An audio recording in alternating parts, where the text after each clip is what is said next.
Usually I am very excited to get these live streams going, but we have some pretty devastating news, and this is not something we should even be talking about with fantasy football because, of course, while my entire life's fantasy football, at the end of the day, it's a game. It's a game, and Brian Robinson just got shot a couple times after being announced the starting running back for the Washington Commanders earlier today.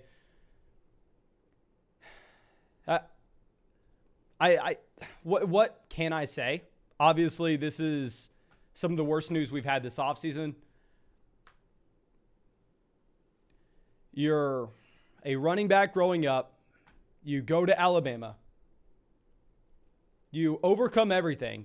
Playing behind Najee Harris, Josh Jacobs, Damien Harris early on in your career. You make it to the NFL. You do everything you can. You get a starting running back job, and then something like this happens. I feel incredibly sorry for the guy. I'm really hoping that everything works out for him. Great news is, sounds like he's good to go. Sounds like nothing's life-threatening. That is fantastic news. We should all be extremely happy about. But still, there's not much I can say that matters at all. Obviously, the grand scheme of things, it's just fantasy football. This is a real man's life. Prayers up for Brian Robinson. Let's go through. Let's fire up some fantasy football drafts. Super happy to hear nothing's life-threatening. I don't know when we'll get him back on the field. Obviously, that's should not really be the number one concern for anybody at this point. There's not much I can say, guys. I'm very, very, very sad to hear this. Literally overcoming everything for this to happen right before the season starts. Prayers up for Brian Robinson. And I really wish him a speedy recovery. And I can't even imagine. But let's try to go through. Let's try to not think too much about that. Let's dive into some fantasy football drafts tonight. Let's look at what the fantasy football landscape currently is. Of course, I kind of want to see where Antonio Gibson's being drafted right now, which maybe my brain's broken. Maybe that obviously should be the last thing on our minds. Well, let's dive into some fantasy football drafts. Let's try to have some fun tonight if we can. Thank you for coming out. I appreciate everybody here. And I will say that we start off pretty strong here. 102 here with Jonathan Taylor. But let's go through. Let's look at what else has happened in this draft. We have Justin Jefferson, Cooper Kupp, Jamar Chase, Stephon Diggs, Austin Eckler, Dalvin. And not too much to discuss here. Derrick Henry falls to 10. I think that with Derrick Henry, in reality, should go about pick 7, pick 8. I think in some casual redraft formats, people are going to overdraft him at the very top just because he's Derrick Henry. And obviously, people have their strong opinions towards the big man running people over. In some expert drafts, I think Derrick Henry may fall a little bit too far where he goes at the end of the first, the beginning of the second. I think that he should go 108, but in reality, all those guys are in the same tier, in my opinion. Guys like Dalvin Cook, Derrick Henry, Najee Harris, Joe Mixon. It just comes down to you. And Carly coming out, thank you, my friend, says, rate my team: Trey Lance, Jonathan Taylor, Saquon Barkley, Michael Thomas, Allen Robinson, Travis Kelce, Rashad Bateman. On the bench, we have Hunter Renfrow, Tony Pollard, Naheem Hines, George Pickens, Kenneth Gainwell, Tua Tagovailoa, 12-team PPR, 1 flex. I really like the team. Obviously, we have elite level running backs here with Jonathan Taylor and Saquon Barkley. We have wide receivers with a ton of upside. We have the tight end 1 in fantasy with Kel. You have a great team. What I will say is, in a casual, shallow redraft format, someone like Naheem Hines is not doing much for you on the bench. I mean, I think that we would rather just go through and take a running back that has access to an elite level ceiling and give him that roster spot. But personally, that's just me. I think Hines could be interesting in best ball. But even if Jonathan Taylor goes down, you're not going to be excited about starting Naheem Hines in this shallow of a format.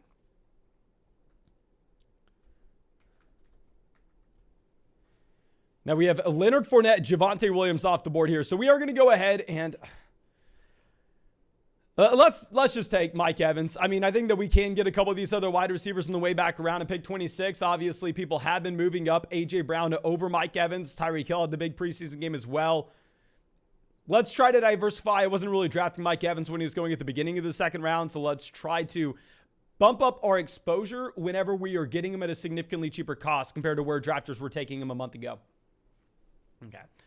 But now after we take Mike Evans, let's see what Zach decides to do. I'd imagine we possibly see him go Tyreek and A.J. Brown after starting off with Christian McCaffrey. But no, he decides to go Nick Chubb. So this is going to lock us into a wide receiver here at the 2-3 turn, which is probably something we should be doing in this format where you have to start 3 wide receivers on underdog. And at the same time, we know these guys are going to slide up in the middle rounds in this format in particular.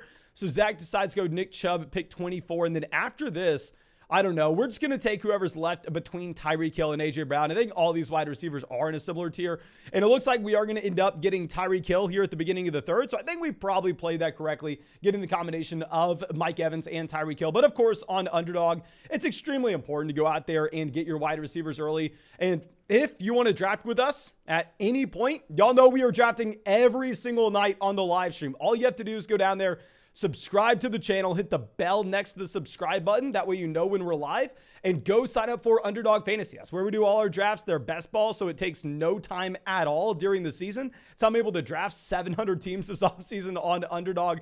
And when you go and sign up to Underdog Fantasy to hop in some extra fantasy football drafts this year and use promo code FLOCK, they're going to match your first deposit dollar for dollar up to $100. You're going to get our 2022 fantasy football rankings, our 2022 fantasy football draft guide, which will really help you even if you've already had your draft. We're literally just a $10 deposit. A $10 deposit that gets matched, so it's essentially free for you. It's getting you our top 150 rankings this upcoming season. Make sure you're taking advantage of that, ladies and gentlemen. But after we go Tyreek and Mike Evans, we have a couple wide receivers going off the board here with T. Higgins, Mike Williams, and Keenan Allen. I think that you should expect this run of receivers. Personally, I'm taking Keenan Allen over Mike Williams, but I mean, a lot of smart people are going ahead and taking Mike Williams as the wide receiver one in Los Angeles this upcoming year.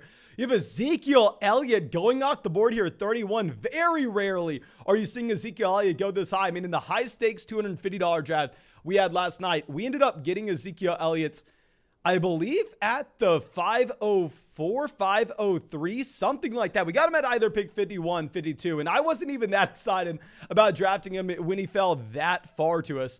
Taking Ezekiel Elliott here at 31 does seem very rich if you're going to be taking him over someone like a Kyle Pitts, but maybe that's just the way that they prefer to build their roster. Okay, so let's swing this back around.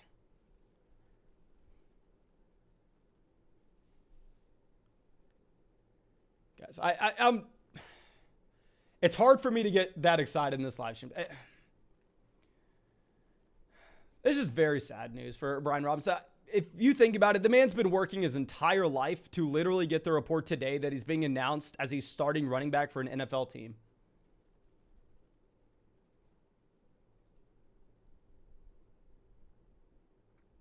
And then what, 6 hours later this happens?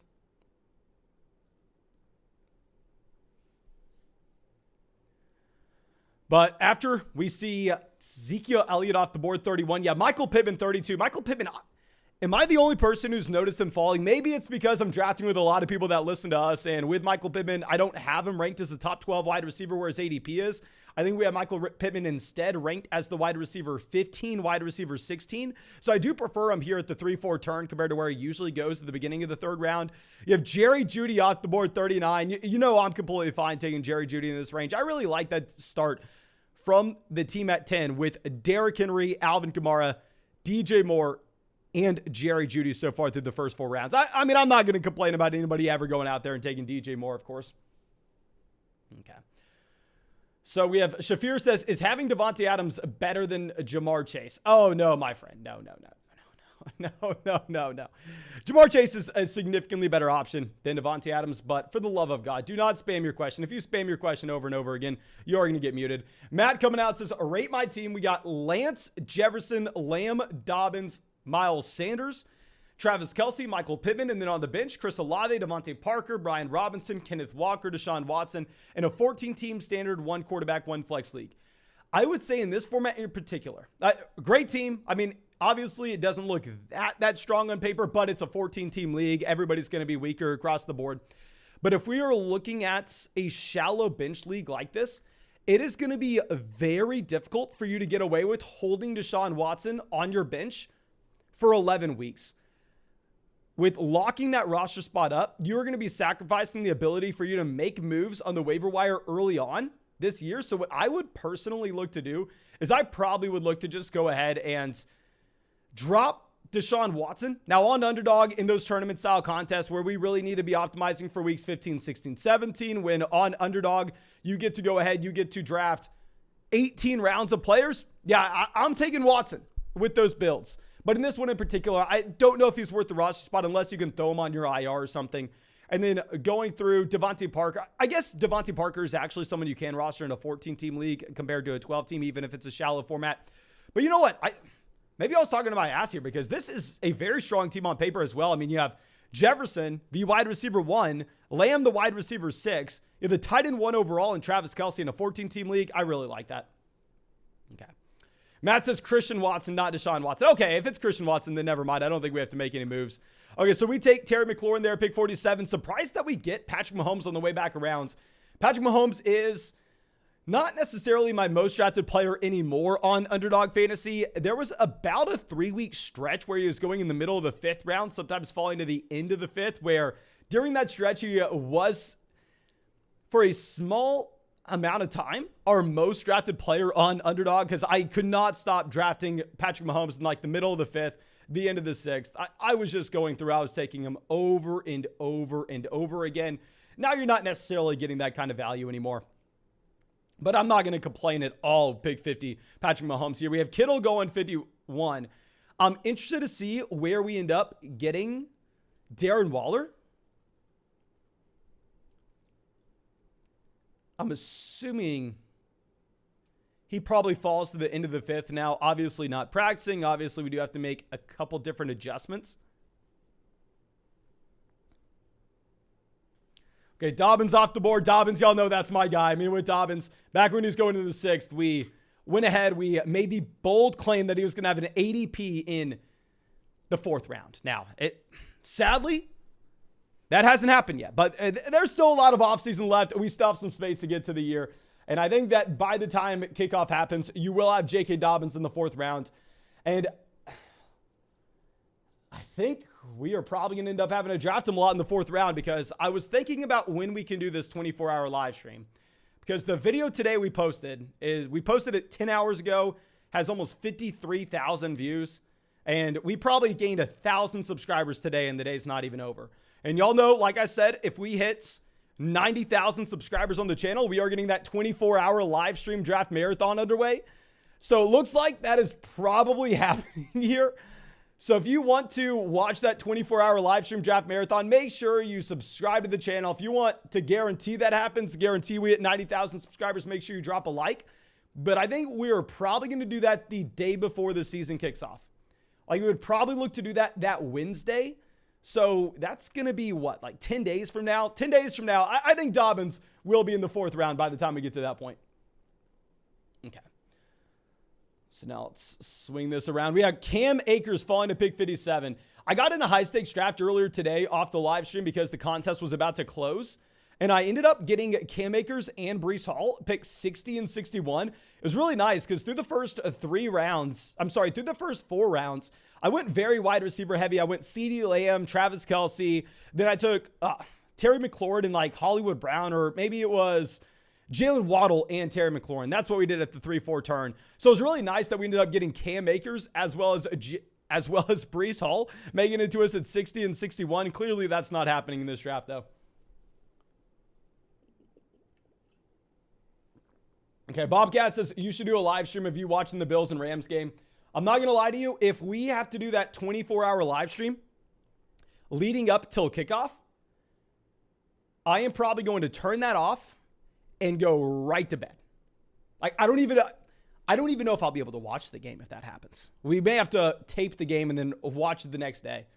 Gardner Mitchell coming out says, Mace, are we hopping on the Damien Pierce hype train? Did you not see my video today? We posted our top 50 overall rankings today, and we started off the video by putting Damien Pierce at 1 overall. Like,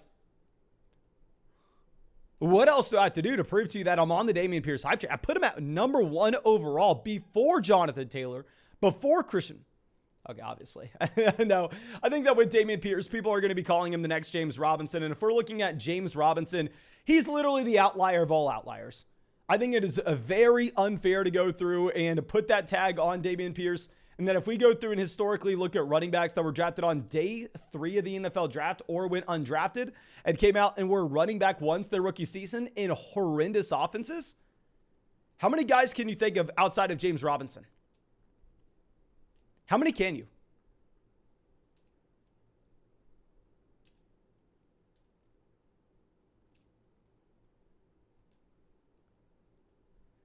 I'm unsure, but you have Darren Waller making it all the way to 64 here. Dear God, I'll tell you, I've drafted a lot of Darren Waller at the 4-5 turn. I've drafted a lot of Darren Waller at that point. Let me see my ownership percentage on Darren Waller. I don't exactly know what the new agent has as the overall impact with his expectations. I would say probably missing a decent amount of training camp. Obviously, it's going to hurt the man, especially with Devontae Adams coming over. But right now, I have Darren Waller in 12% of drafts. So we've taken a decent amount of Waller. I felt like we had taken more of him just because over the past month, it feels like we've been drafting him nonstop. Maybe we weren't drafting that much of him at the beginning of the 4th because way earlier on this offseason, Darren Waller was going at the beginning of the 4th round. Okay.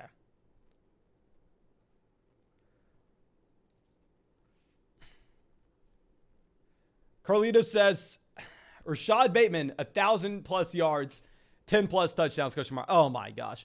If Rashad Bateman has double-digit touchdowns this upcoming season and has like 1,200 receiving yards, we're probably losing money. We're probably losing money.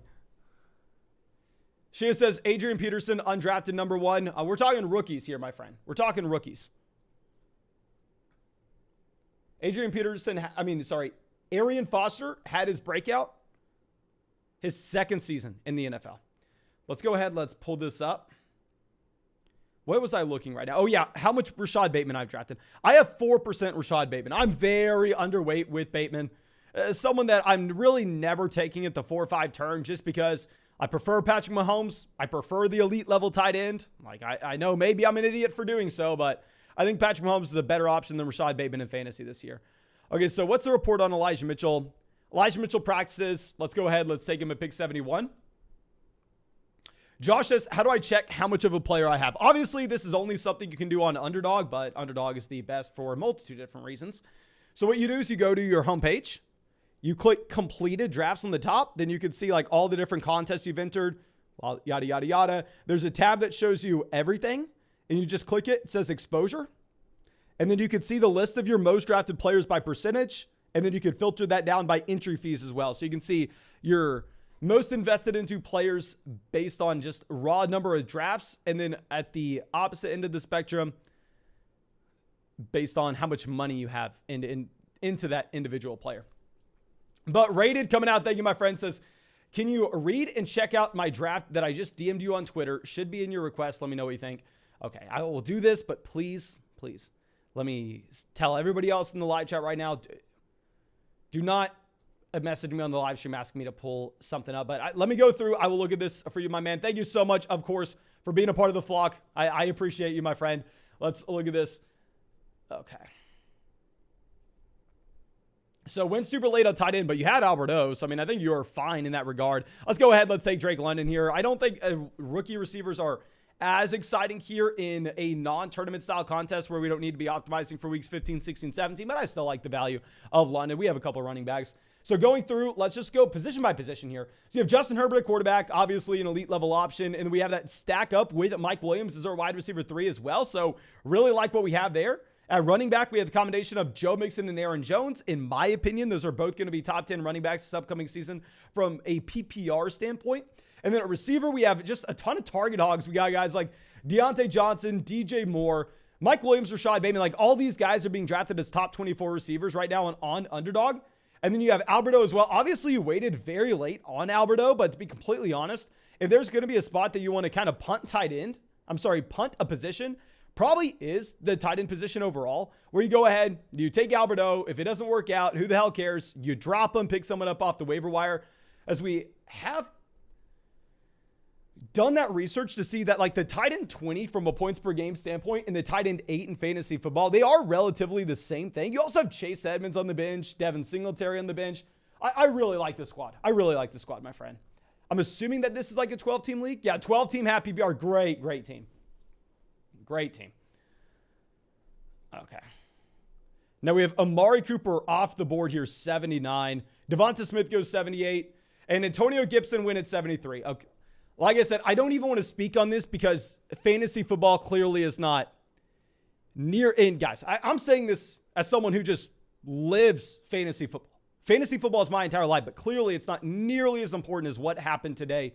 And it's gross to even talk about the fantasy football impact of what just happened with Brian Robinson. Like it feels like a Black Mirror episode that we would do something like that. But what do you think about Antonio Gibson 73 now? Too low, too high? Let me know what you think. Let me know what you think.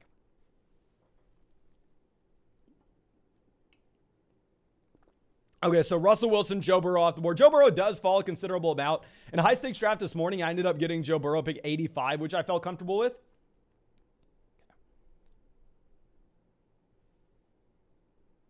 Okay, we have a bunch of people saying too high, too high. I don't even want to think about it. I feel like it's something that we probably need to think about if we're doing fantasy football drafts right now.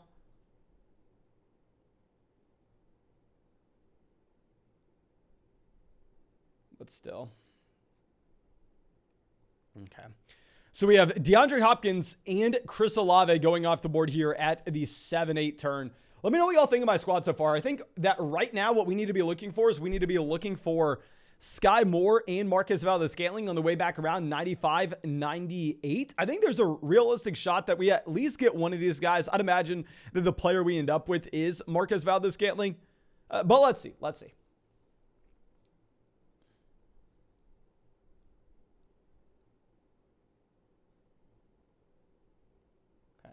Scroll this down. You have Robert Woods going 90 here. Very interesting to see Robert Woods this early, especially if we consider the fact that you had that impressive performance earlier yesterday with Treylon Burks.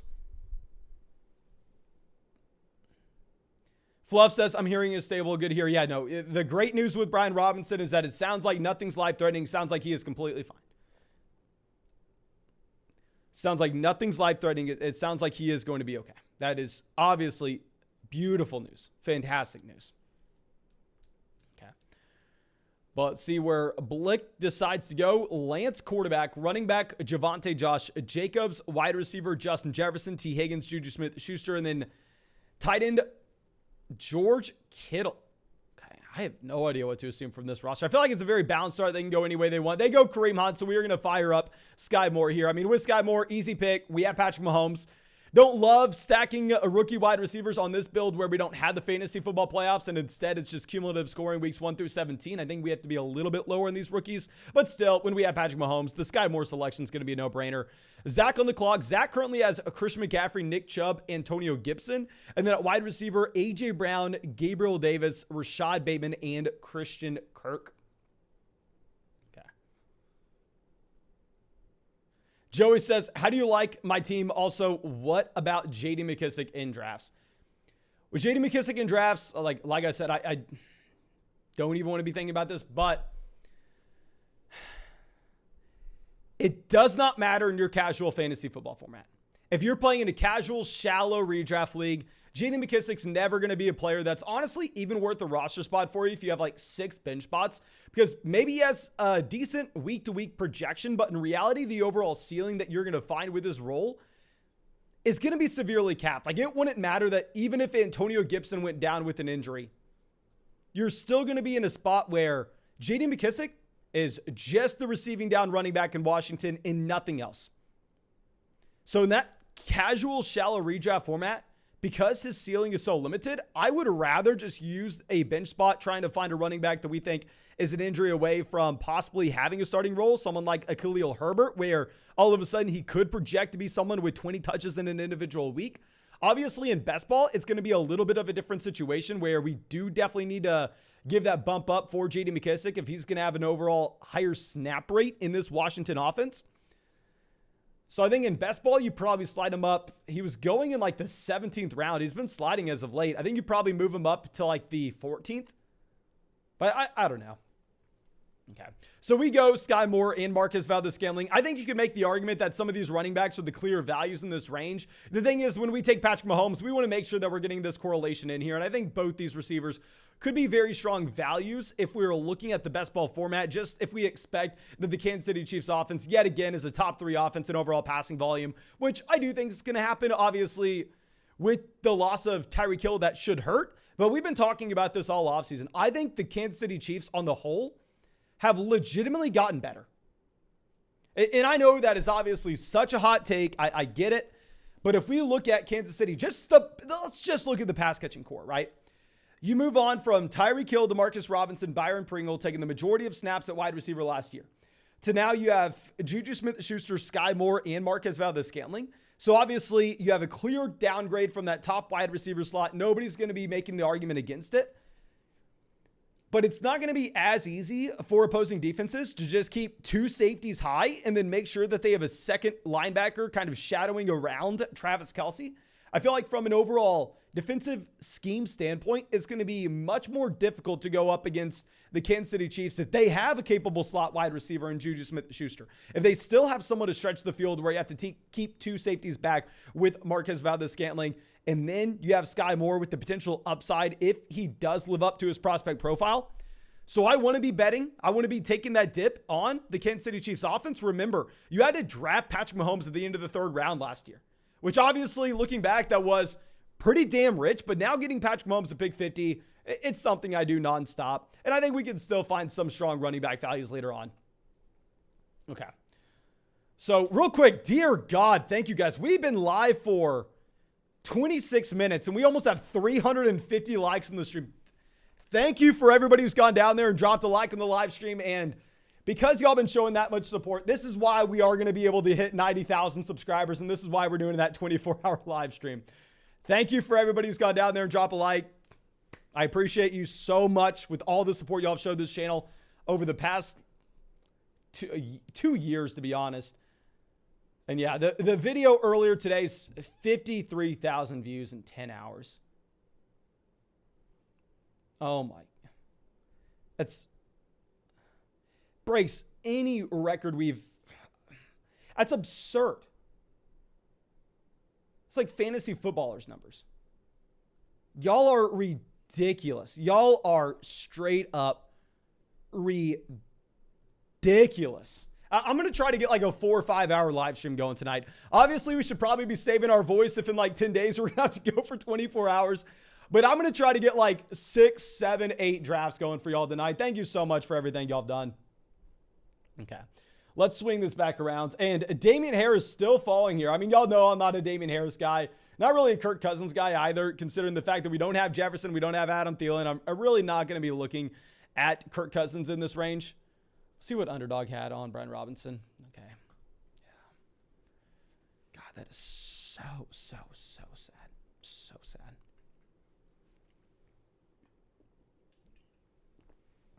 PJ says, a dynasty question, cut Tyler Goodson or Tyler.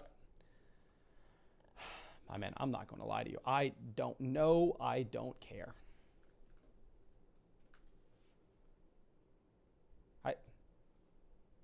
I don't know. I don't have a single idea, my friend. I wish I could give you, I wish I could say more. Dan coming out says, Mason in the house. Can't believe the big dog's full. What the hell do we do now? LOL. Looking forward to getting in a couple more in there tonight. Thank you, of course, coming out every single night, my man. I appreciate you. And yeah, the high stakes drafts on Underdog, those $250 drafts did fill that one contest. I don't know if they plan on doing another. So we're not going to be able to do that tonight. We can go through instead. What we'll probably just do is a crap ton of private drafts. Like, especially if with those private drafts, I mean, we can get as many of y'all as possible in these drafts with me. So I'll probably just fire up a million private drafts from now on. Because I maxed out Best Ball Mania. King KJ says, praying for Brian Robinson, but I got Antonio Gibson in the 12th, 15 minutes before the news broke. What do you think? I don't even want to comment on it. Like, obviously now Antonio Gibson's good value in the 12th, but it's more sad than anything. It's more sad than anything. I mean, literally, this morning, reports came out Brian Robinson would, like, imagine. This is someone that had to overcome the fact that he played behind Najee Harris, Damien Harris, Josh Jacobs at Alabama. He finally gets to start. He dominates. He goes inside the top 100 picks of the NFL draft. And then he is named the starting running back when nobody thought he was going to be. Literally overcomes everything. He was being named the starting running back this morning, and that happened. Yeah, so obviously we can say, oh, yeah, Antonio Gibson, great value in 12, but I don't even want to talk about it. But the recovery coming out says, a flock. I drafted the Dallas defense, but ended up picking up the Tennessee Titans defense because the Dallas has a bad matchup week 1. Which defense should I drop for Isaiah McKenzie?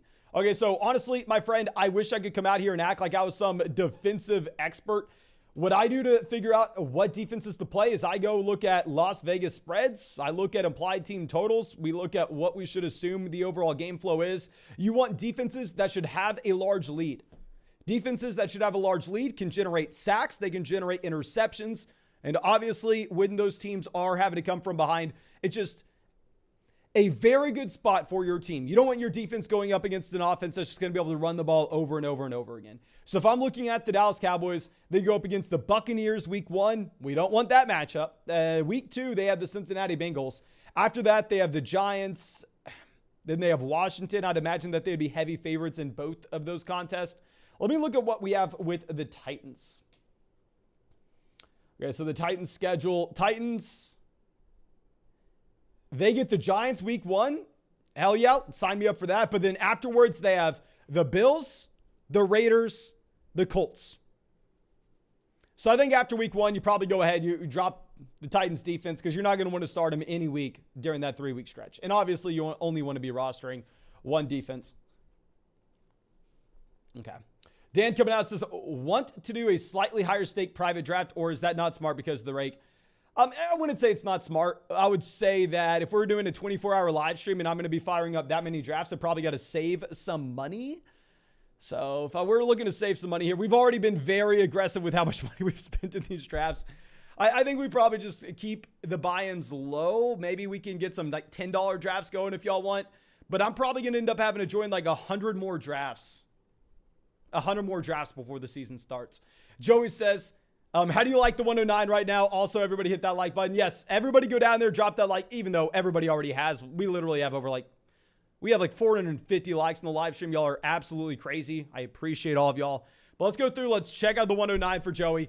We have Devontae Adams in the first. A lot of smart people are taking Devontae Adams here in the first. I'm somewhat worried about the situation, but I guess if you think that there may be an issue with Darren Waller this upcoming year, obviously Devontae Adams would get a bump up with the overall projection in his targets per game. Then we have Saquon Barkley in the second, great pick. Kyle Pitts in the third, love the Pitts pick. Hollywood Brown 40, great. Cam Akers 57, love it. Darren Waller 64, great value on Darren Waller. Kadarius Toney 81. Could we have done anything else other than Toney? No, probably we had to take it. Personally, I'm going Clyde Edwards-Helaire over Damien Pierce at this moment. I know most people disagree with me, though. I know most people are going to instead go ahead and take Clyde Edwards-Helaire. Take Damien Pierce before Clyde Edwards-Helaire. Rashad Penny 105. I think that's going to be a more appealing pick in this format where we need to optimize for the beginning portion of the season. Derek Carr 112 to get the double stack with Waller and Devontae Adams. You know I love Gallup. You know I love McCole Hardman as well in this format in particular. So, yeah, I think great team overall. Really, the only thing that I would say maybe I wouldn't do is take Devontae Adams over Derrick Henry. I probably would have taken Derrick Henry, but clearly it worked out for you with the running back value you're able to find later on. Okay.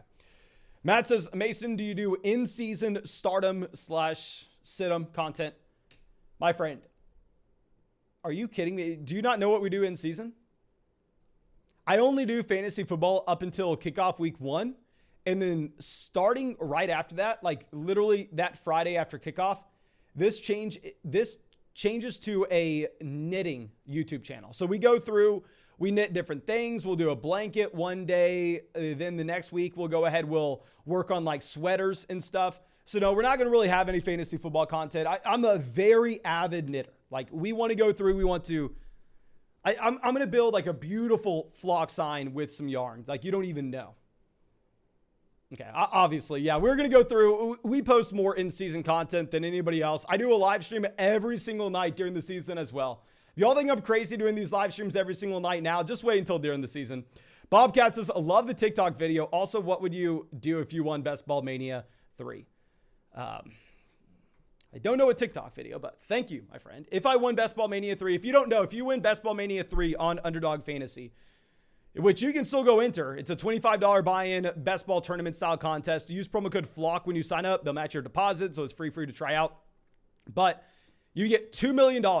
The prize is $2 million for winning Best Ball Mania 3. So if I won at $2 million,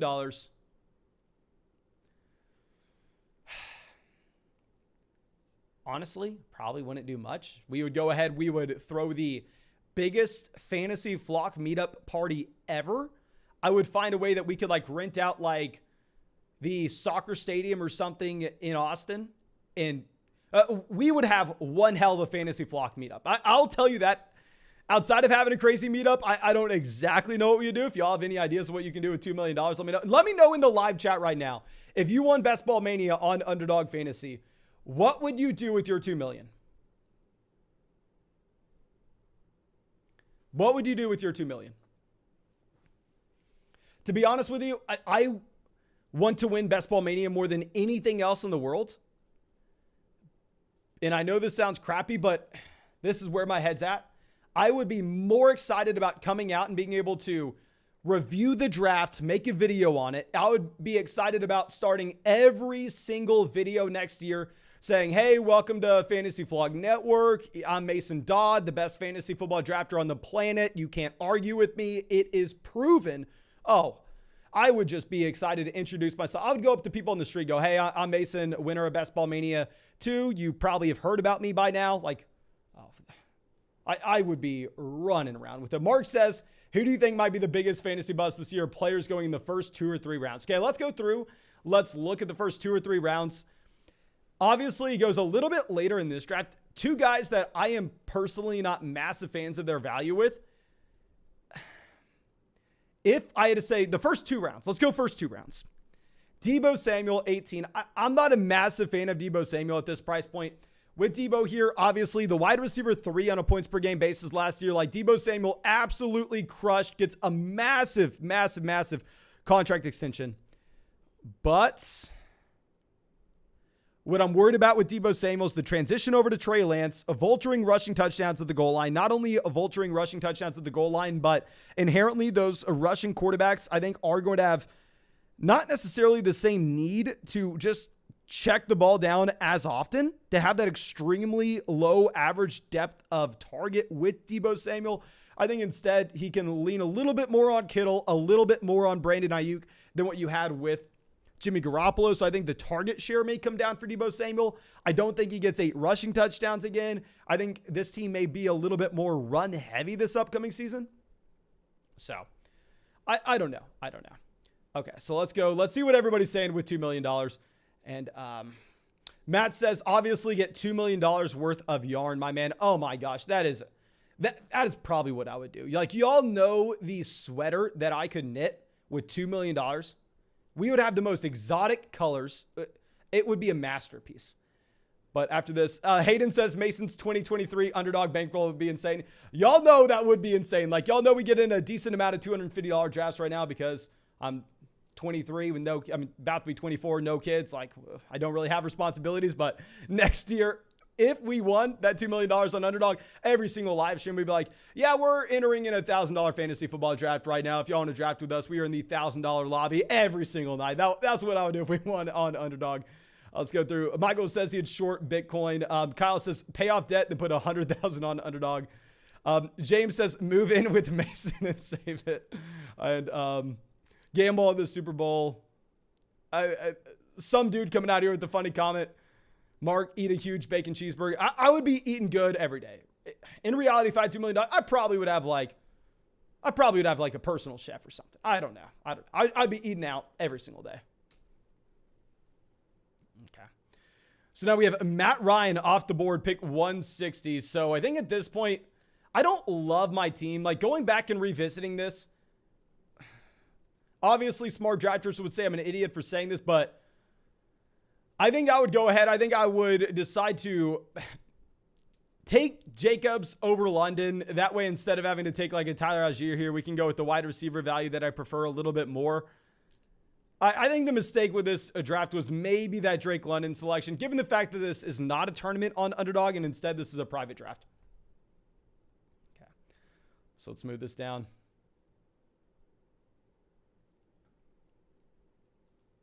We have Hunter Henry Gesicki off the board. We still need tight ends. I'll tell you right now, in a private draft, when we wait as long as we did to take Irv Smith Jr., we are going to go ahead. We are going to take 3 tight ends with this build. The question is just what exact players are we going to be coming away with? We still need some more running backs as well. And we are going to fire up another draft after this. We almost have 5. We have never had this many likes in the live stream this early.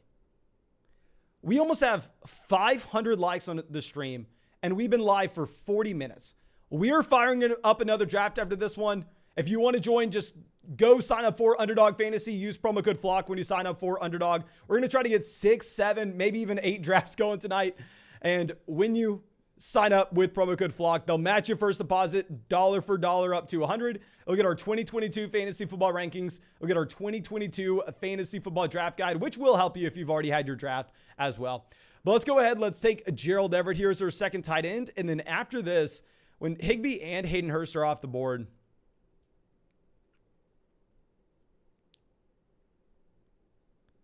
I feel like we're in a little bit of an awkward spot when it comes to quarterbacks. Say Raheem Moss.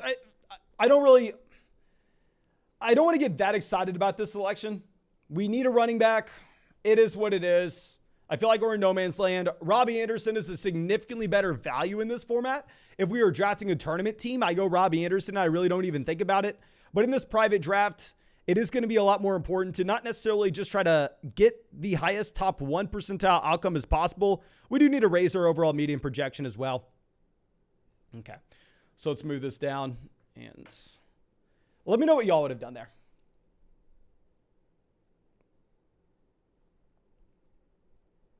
So we have Mac Jones off the board, 171. Mark's telling us to get in Best Ball Mania. We've already maxed out Best Ball Mania, my man. We've already maxed it out. Trust me, I wish I could go fire up some of those drafts, but sadly I'm not able to.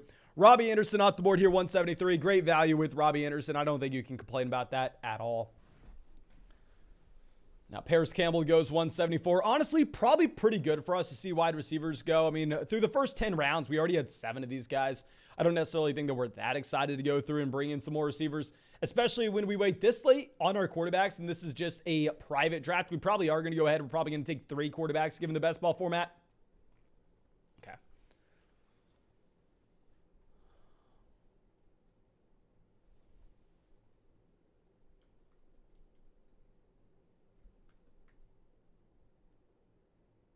So we have Daniel Jones off the board at 175.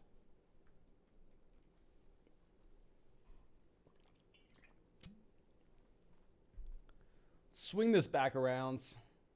So Van Jefferson's still falling. So have we had any reports with Van Jefferson? Is he close to coming back to practice? Let me search this on Twitter real quick, see what we have with Jefferson. Because honestly, in this kind of format, I do think that it's a pretty nice discount you're getting on the player given the offense he's in. Okay.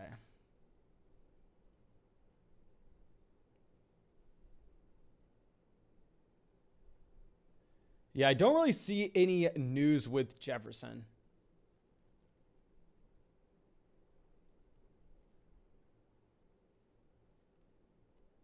And looking up Van Jefferson on Twitter,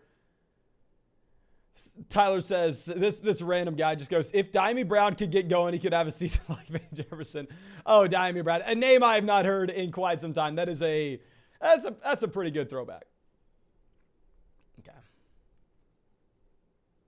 So now Zay Jones off the board, Evan Ingram as well. What's the report that we have with Corey Davis? Catches one pass, blah, blah, blah. I don't really care too much about that. So in terms of quarterbacks we could be bringing in that would somewhat correlate with our team so far, Zach Wilson, someone we can get in round 18 that pairs up with Garrett Wilson. We could go Marcus Mariota and Drake London. We could go Carson Wentz, Terry McLaurin.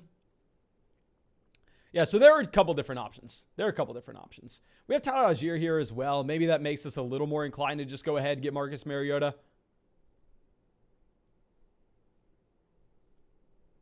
Okay. Smooth this down. Corey Davis off the board here.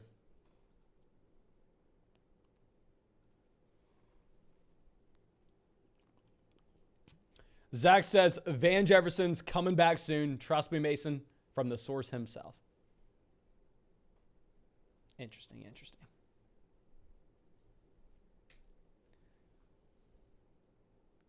So now we have Jared Goff off the board, 182. Goff, I do like the value that you're getting with Goff in a vacuum, given the overall weapons that he has. I don't exactly know how you would have fit this build in particular. I probably would have taken Goff if he would have fallen, just because you're looking at him with DeAndre Swift, TJ Hawkinson, Amon-Ra St. Brown, DJ Chark, and then later on in the year, Jameson Williams. Like, I don't love Jared Goff. I don't love Dan Campbell like I know everybody else does. I think that the Detroit Lions are probably pretty bad. But, like, when Jared Goff's going at this point, like, I think Jared Goff's probably a pretty good pick.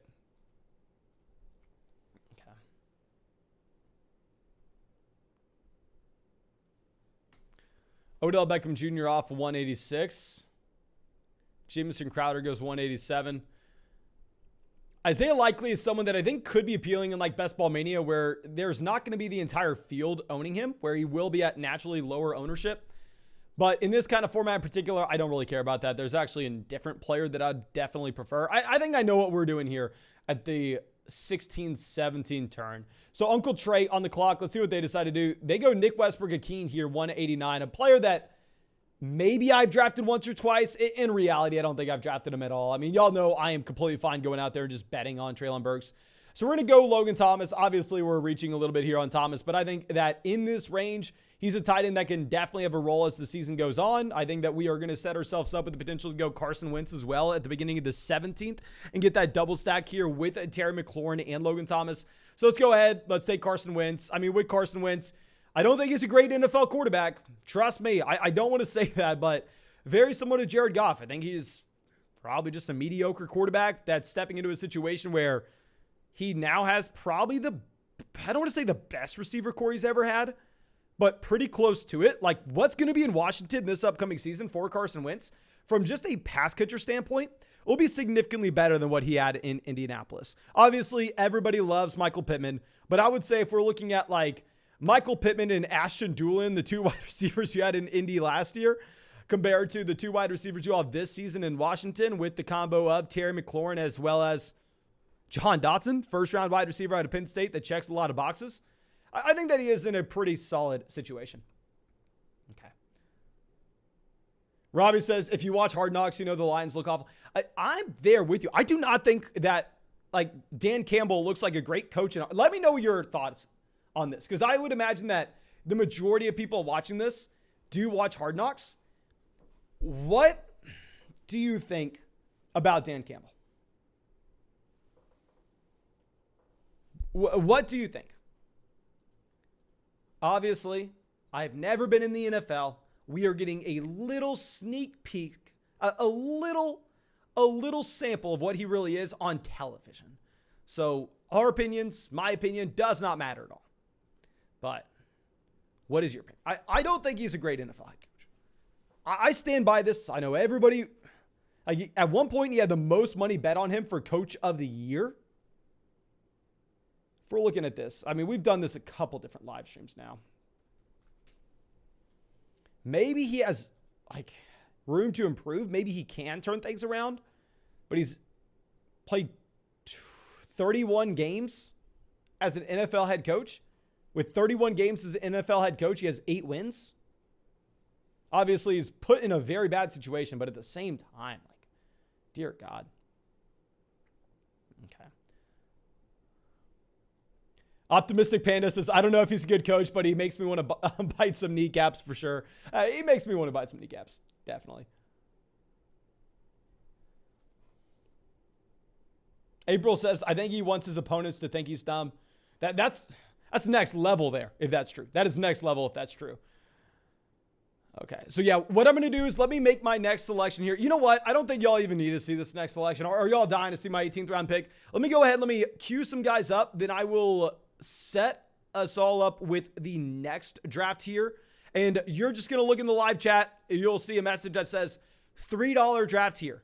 Click the link. You'll be in a $3 draft with us on Underdog. It's going to be a private draft for only members of the live stream. Let's make sure we don't set this up as a slow draft like we did last night on the stream. That was not nice. I mean, it's never nice to load into a draft and then you're like, oh crap, 4-hour timer. Are you freaking kidding me here? Okay, so let's send this out.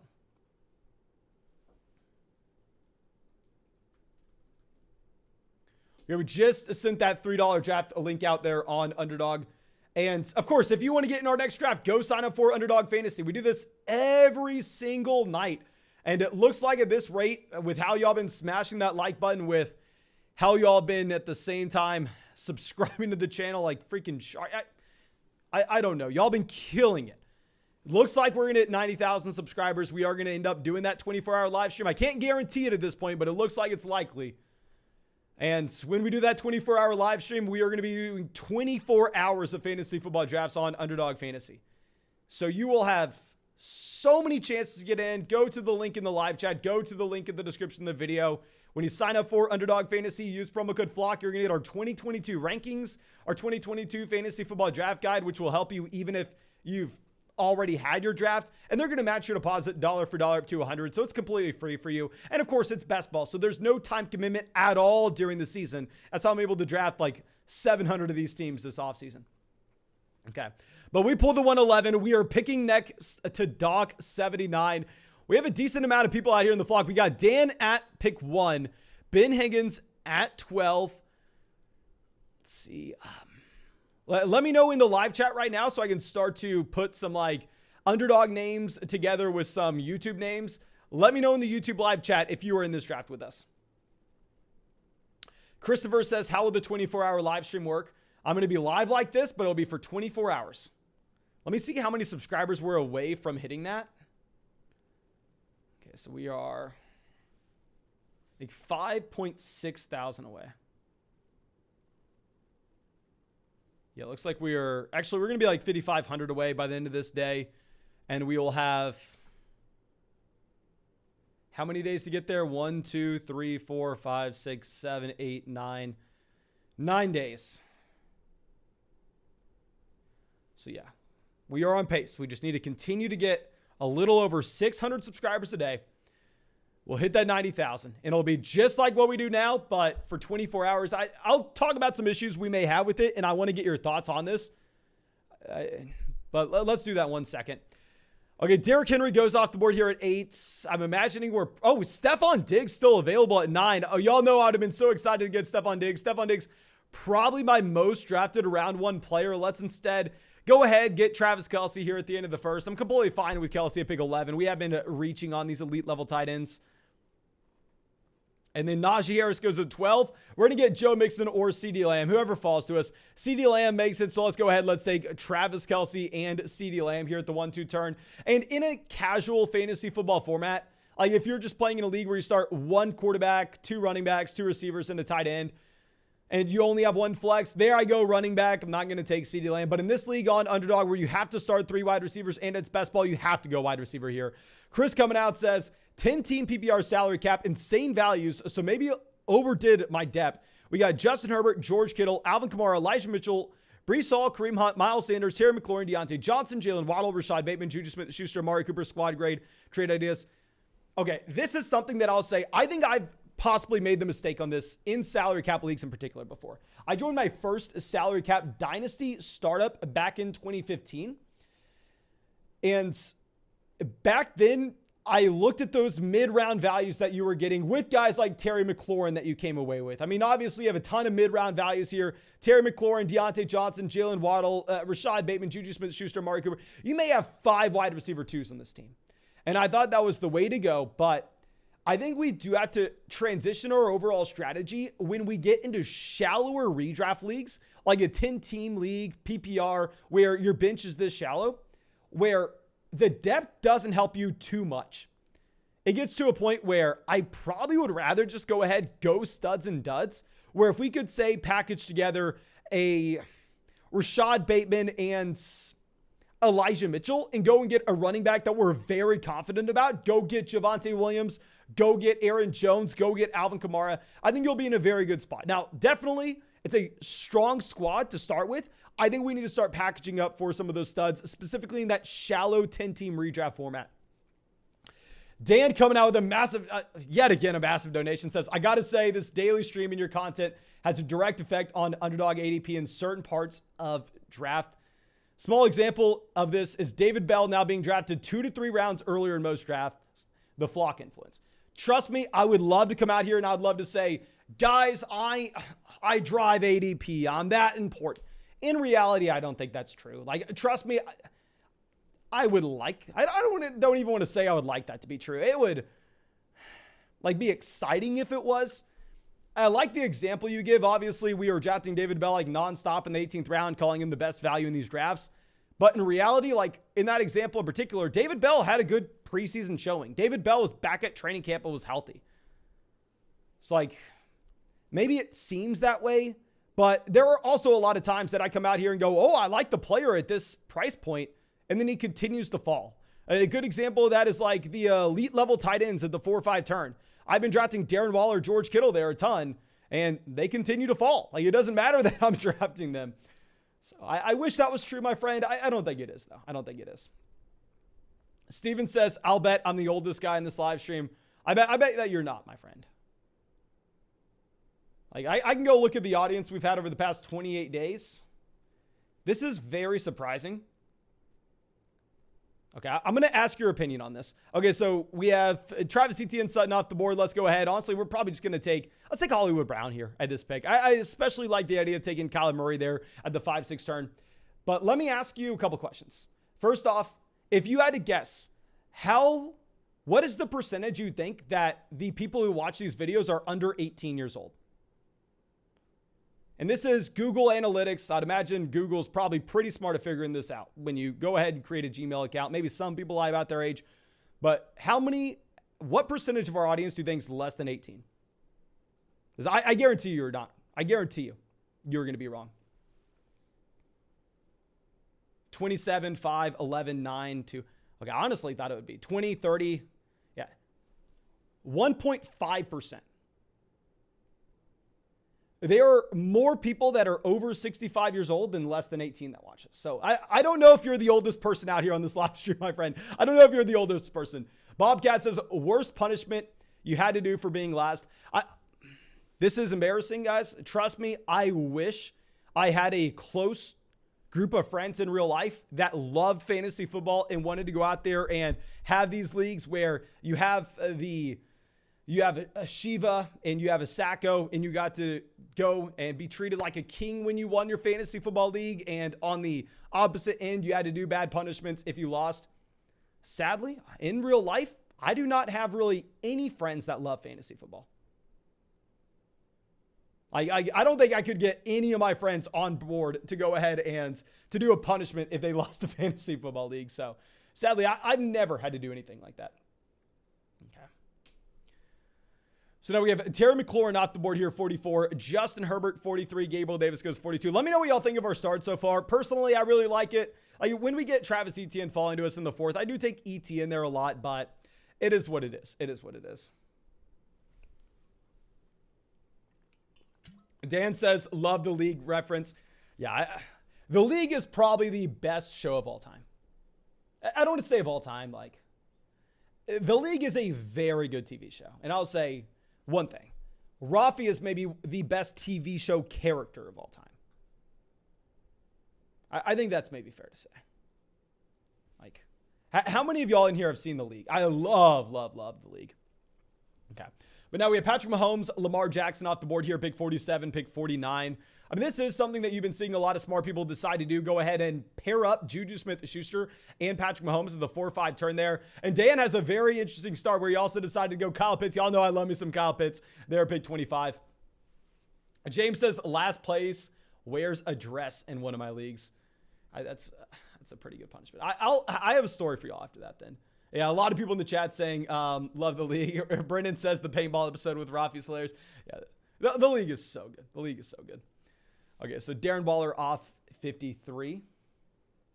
Cameron says, how are people investing into Juju at ADP? Personally, I really haven't been drafting much Juju Smith-Schuster. Now, I have to admit that I have lost a lot of money on Juju Smith-Schuster in the past. I have advised way too many people to overdraft and overpay for Juju Smith-Schuster in the past. So maybe I'm burned. Maybe I have a big Juju scar, and that's why I'm staying away from him in a lot of spots. But out of all the Kansas City Chiefs players, Clyde Edwards-Helaire going the 8th round, Sky Moore and Marquez Valdez-Scantling going as like low-end wide receiver 3s, high-end wide receiver 4s. Juju Smith-Schuster is like the one guy in Kansas City I haven't been drafting a lot of. Okay. So now we have Chris Godwin off the board here, pick 58. Let's slide this back around. I think that we are almost guaranteed to have one of these quarterbacks on the way back in the 6th. So let's go Amon-Ra St. Brown. Here's our 4th wide receiver. You have to start 3 guys, and you have a flex spot in this league. So obviously on Underdog, you're going to be incentivized to go wide receiver heavy at the very beginning. If we have running back value falling to us that we love, I will pivot over. I'll go with the running back heavier approach. I'll try to be flexible with the draft board.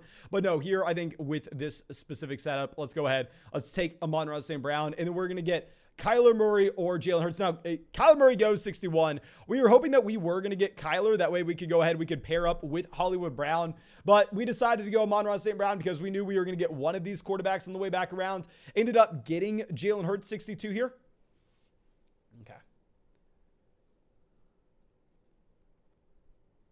So let's scroll this down. Brandon Ayuk going 63 to Dog 79. Interesting. Sometimes you will see Ayuk go this early, but whenever I usually see Ayuk go this early, it's so people can go through it. People can take Trey Lance also at the turn.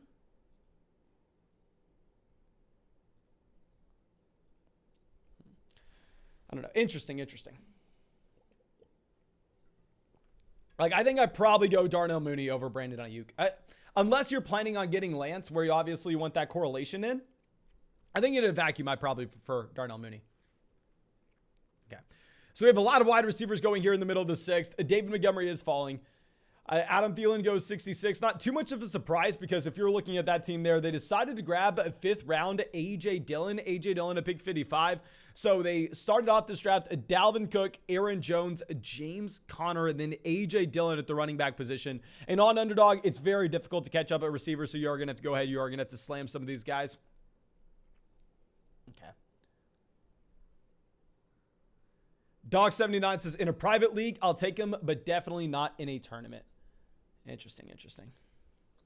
Okay, so London going off. So probably a good thing for us to see running backs falling. Obviously, there are a couple different running backs that I'd like at the 7-8 turn here, especially in this format. I think that you get a lot of these strong values a little later on. But y'all are absolutely killing this. 700 likes in the first hour of the live stream. Thank you so much for everybody going down there, dropping a like on the stream. We are going to break records this live stream. I think we are going to get not only 1,000 likes, we may end up coming away with like 1,500 likes on the stream. Dear God, y'all are absolutely crazy. I think at this rate, we are hitting 90,000 subs on the channel. We're clearing that mark, no problem. Oh my gosh. Thank you, guys. Thank you.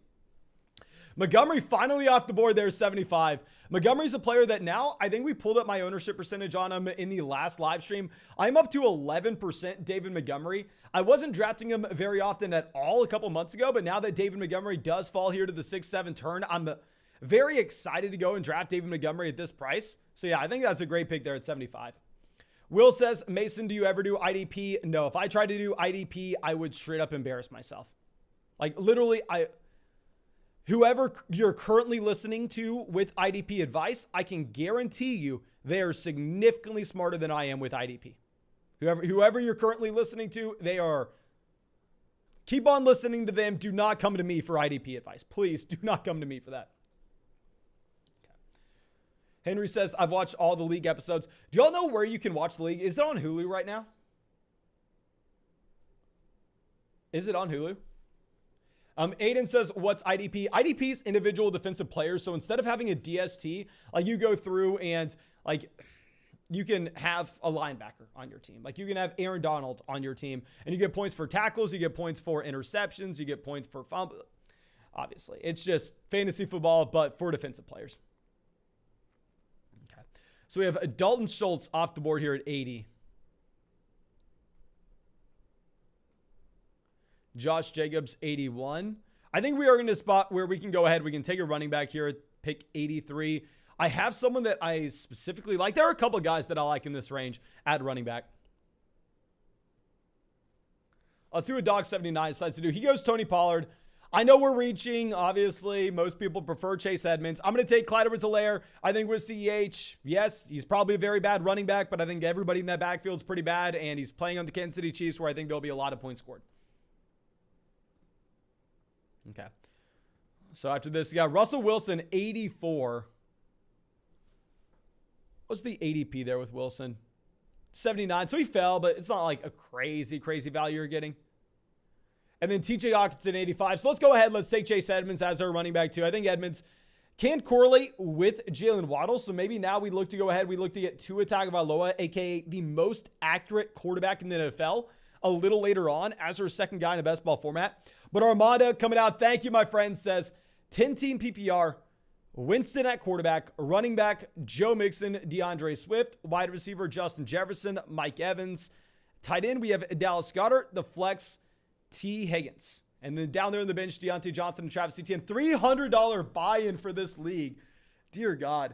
Okay, so if we're breaking this down, you have the wide receiver 1 overall with Jefferson. You have a top 10 guy as well with Mike Evans.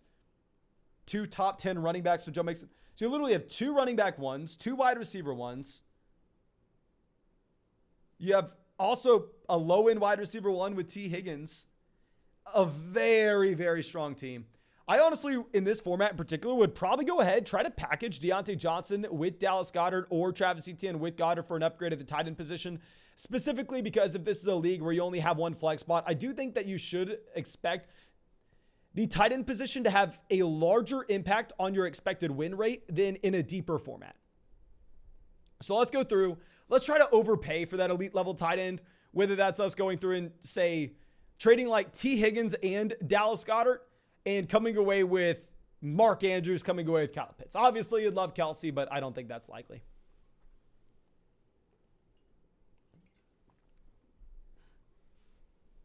Okay. James says, I'm seeing other experts on YouTube tell people Damien Pierce is a top 10 running back this year. The hype is real. Yes, the hype is very much real for Damien Pierce. It's a hype train that I'm probably going to have to stay at the station for. I'm not getting on the train. I'm going to stay at the station. I'm going to wave them by as they go through. And clearly, if people were hyping Damien Pierce 2-3 months ago when Damien Pierce was a selection in the double-digit rounds, great call. Great call. Now we just have to go through and reevaluate at today's price to figure out if he is still that undervalued running back. Okay. So now we have Kareem Hunt off 95. John coming out. Thank you, my friend. Says, judge my team. 12-team half PPR. Quarterback, we got Lance and Cousins. Honestly, my man, I think you can go ahead and cut Cousins. Wide receiver, we have Jefferson, Diggs, Deontay, Amon-Ra St. Brown. Running back, we have Singletary, Chase Edmonds, Damien Pierce, Melvin Gordon, Keel Herbert. We have the elite level tight end with Kyle Pitts. So we have the double stack with Kirk Cousins, Justin Jefferson, Irv Smith Jr. So maybe that's why you're wanting to keep Cousins. We have the elite level wide receiver production. We have the elite tight end. We have the elite quarterback.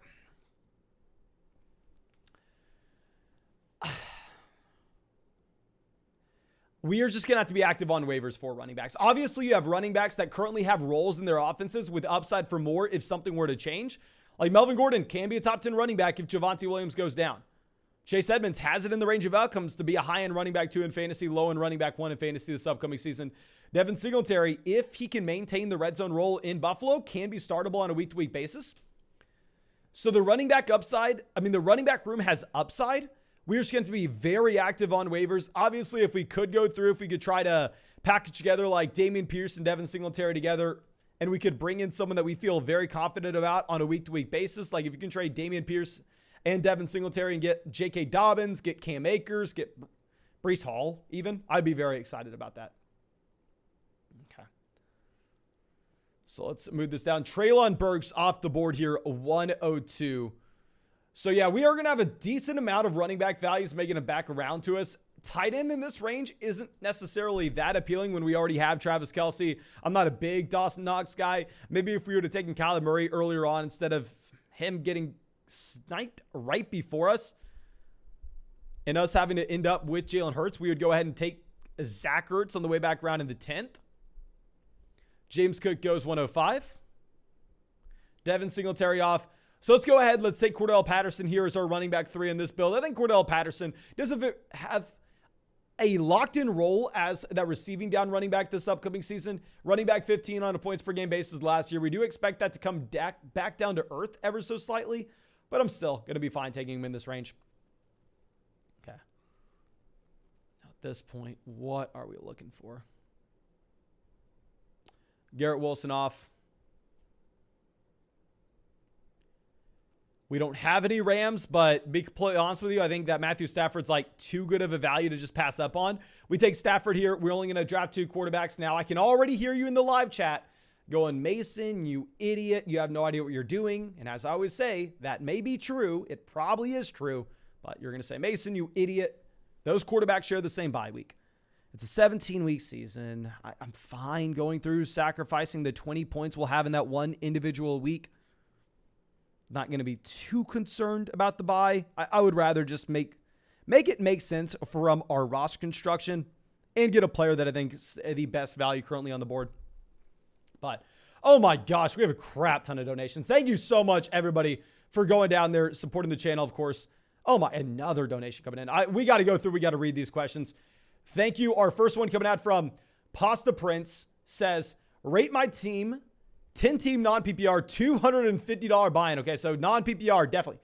Have to be adjusting our thought process in a non-PPR league here.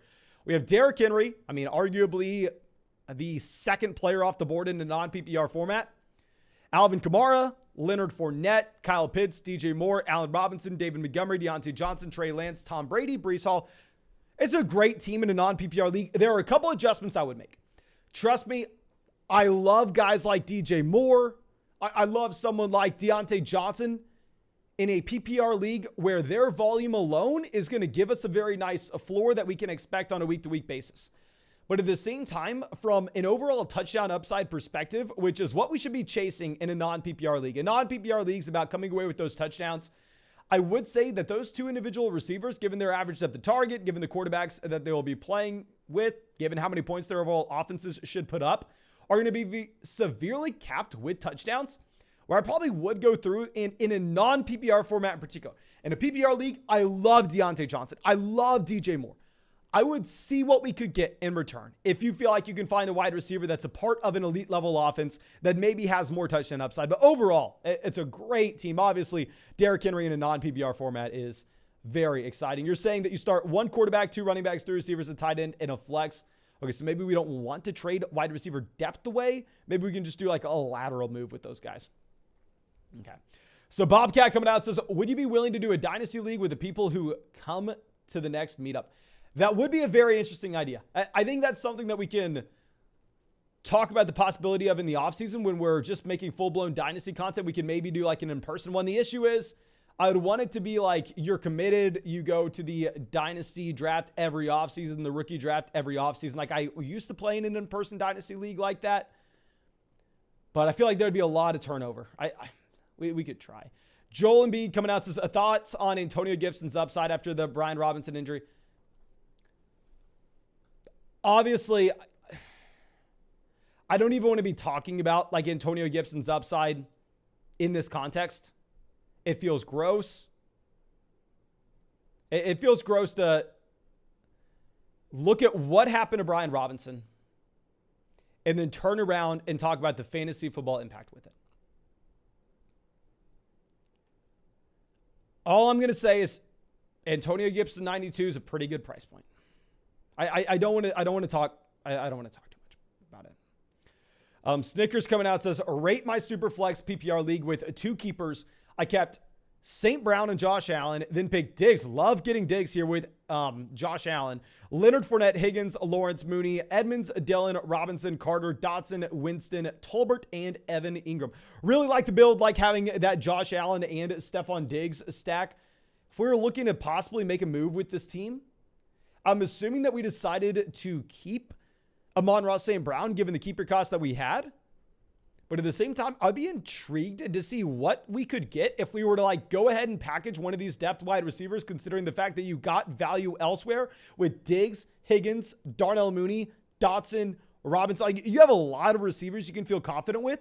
If we could go ahead, if we could package Lawrence and Amon-Ra St. Brown together and get a quarterback that we believe has more upside, whether that's legitimately just let's see who goes earlier, like a Kirk Cousins, a Derek Carr, and Aaron Rodgers, a Stafford.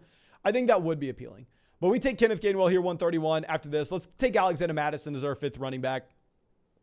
Okay, so let's swing this back around. Now, Christian coming out says a 12-team app PPR, 2nd pick. We have Jalen Hurts, Derrick Henry, Leonard Fournette, Mike Williams, Jerry Jeudy, Mark Andrews, Brandon Cooks, Rashad Bateman, Ramondre Stevenson, Melvin Christian Kirk, Jacoby Myers, Rashad White. Okay, so if we're looking at this team, you have 2 top 10 running backs. You have the elite level tight ends. Who's the quarterback with this build? Jalen Hurts. Okay, so we have a Jalen Hurts. Really like having Hurts here. The elite level quarterback, elite level tight end, 2 top 10 RBs. So obviously you look weak at running back, wide receiver in particular, but to be completely honest, and you're shallow, and this is specifically for shallow redraft leagues. If you're playing in a league that has multiple flex spots, if you're playing in a league where you have to start 3 wide receivers, or if you're playing in a best ball format, you probably want to be building around the wide receiver position. But in a shallow redraft format, if we assume that the starting lineup for this build is start 2 running backs, 2 receivers, a tight end, and a flex, I think you can get away with being weak at wide receiver here in particular when you have the combination of Rashad Bateman and Mark Andrews. I'd be interested if we could trade for Lamar Jackson and go ahead and get that double stack. But overall, I think it is strong. Okay. Let's go through. And thank you, of course, everybody for the donations. If we passed 800 likes in the live stream, we are easily going to get 1,000 likes in the stream. Thank you so much for all the support, everyone. And let's move this over. Brent says, half PPR, 10-team league. I have the 5th pick, assuming Jonathan Taylor, Christian McCaffrey, Austin Eckler, and Derrick Henry are gone. Do I draft Joe Mixon or Dalvin Cook at running back? And do I draft Jefferson Kupp at receiver? 10-team league, going right back to what we were discussing earlier, specifically for shallow redraft formats. I think if you can only start a total of 3 wide receivers here and it's going to be a 10-team league, we probably have to go ahead and take a running back. Mixon, Dalvin are the same tier for me, so it's going to be up to you. Personally, I have Mixon ranked higher, but if you wanted to go Dalvin, I'm not going to argue with you. Now, Ryan says, in my work league, had pick 6. Team is CMC, Kelsey, Keenan Allen, Justin Herbert, Michael Thomas, A.J. Dillon, Hopkins, Penny, Gordon, Burks, Gage, Pickens, and Robert Tonyan in a 12-team PPR format. So we have the possible running back 1 overall with Christian McCaffrey. We have the possible tight end 1 overall with Travis Kelce.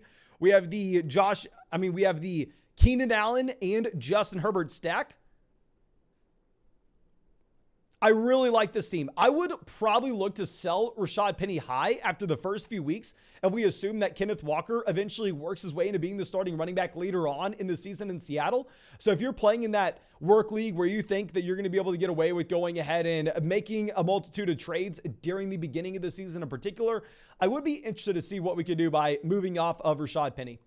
But Dornage coming out says, $375 draft. Dear God, rate my PPR team. 12-team keeper league. We got Aaron Rodgers, Tua Tagovailoa, Ezekiel Elliott, Leonard Fournette, Tony Pollard, Melvin Gordon, Rashad White. At wide receiver, we have Stephon Diggs, Justin Jefferson. Okay, good. I'm happy to see we have these receivers here. I was a little bit worried with the running backs, but no, when we have Diggs, Jefferson, Waddle, Amon-Ra St. Brown, Tyler Boyd, Tony Dotson, and tight end George Kittle. I think it's going to be great. So what I'll say is, if you're playing in that shallow redraft format that we were discussing earlier, I love a lot of these wide receivers on this bench. I love me some Tyler Boyd. I love me some Kadarius Toney. I love me some Jahan Dotson. But in reality, their odds to make an impact in your starting lineup at any point this season, they're going to be pretty slim, where I think I would potentially go ahead and look to try to package one of those wide receivers like an Amon-Ra St. Brown with Ezekiel Elliott to see if we can get that upgrade at RB. And you're not going to be sacrificing really any wide receiver production at all, because it's going to be next guy up here. And you can go through and possibly get one of those players breaking out like a Kadarius Toney. Really like the team. I do think that we can afford to trade for an upgraded running back on that build though. Okay. But Hunter Henry off the board, 152. Let's go ahead. Let's look at what we are going to need on this team currently. Looks like Wan'Dale Robinson's almost officially before Kenny Golladay in ADP. Definitely have noticed Wan'Dale's going before Golladay in the majority of these drafts. We have only 4 receivers here. So when we only have 4 receivers, let's go ahead. Let's reach on Robbie Anderson. Now we have 4 very good wide receivers. I mean, we have CeeDee Lamb, Jalen Waddle, Hollywood Brown, Amon-Ra St. Brown, and now Robbie. We are obviously done at QB. We are done. I don't want to say we're done anywhere else. I think we can just continue to bring in value at this point. Golladay off the board, 156. What's the report that we have on Gesicki? 1 catch, blah, blah, blah. I don't really care about that. I think we go ahead. We probably bring in Mike Gesicki here, pick 158 as our second tight end to be done. We did go very heavy with this Miami Dolphins offense, so maybe we would have done better by deciding to pass on Matthew Stafford earlier on in favor of Tua Tagovailoa, but I wasn't sure. Let's go find our next question. Coming out from Conrad. Thank you, my friend. Says, I have the second pick in a 3 wide receiver, 2 running back in a flex league. Full PPR, do I go CMC or Kupp and Jefferson? In this format, it's not one that you can just punt wide receivers. You do have to go ahead. You do have to value the wide receiver position appropriately. I think you can build around them, given the fact you can get 4 of those guys in your starting lineup every single week. Now, what I will say is, in this league, go ahead, take Christian McCaffrey at pick 2. Like, Christian McCaffrey should be your pick anytime he's available, unless Jonathan Taylor's available. The only time I'm not taking CMC is if it's a super flex format and you can come away with one of those elite level quarterbacks, or Jonathan Taylor is on the board. Okay, so Riley coming out, thank you, my man, says, rate my team 12-team dynasty. Okay, I love dynasty fantasy football. Dynasty is my true passion. We started on YouTube just talking dynasty. Like, I love dynasty fantasy football. And I'm going to tell you to fix your format here.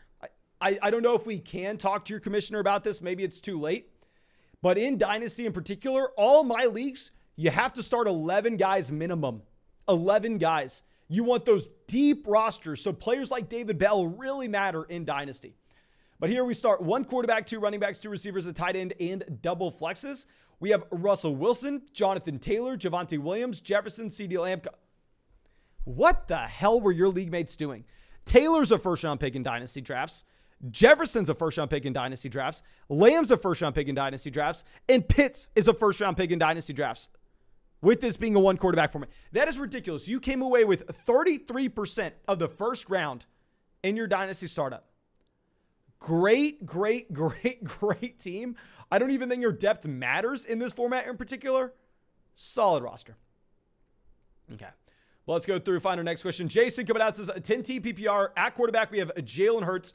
Running back, we got Jonathan Taylor, Leonard Fournette. Wide receiver, Jalen Waddle, Mike Williams, Jerry Jeudy. We have the elite level tight end, Travis Kelce. Hell yes. We have Antonio Gibson at the flex spot. We got Michael Thomas, Burks, Penny, Freiermuth, Melvin Gordon, Christian Watson, Justin Fields. Judge me down here on the bench, $350 behind. I really like the team.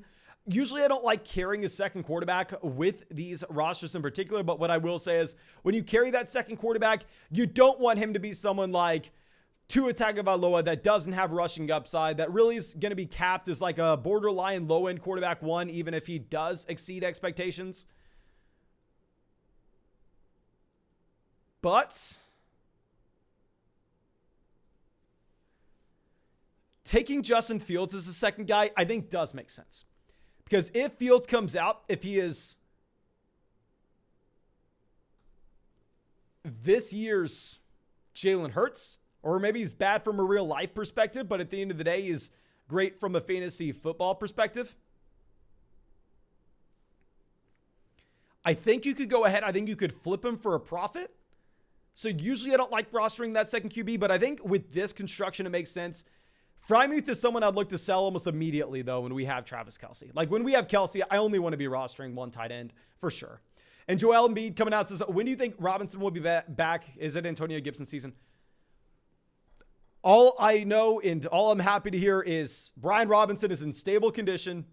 He is good. We do not have to worry about his life. He is fine.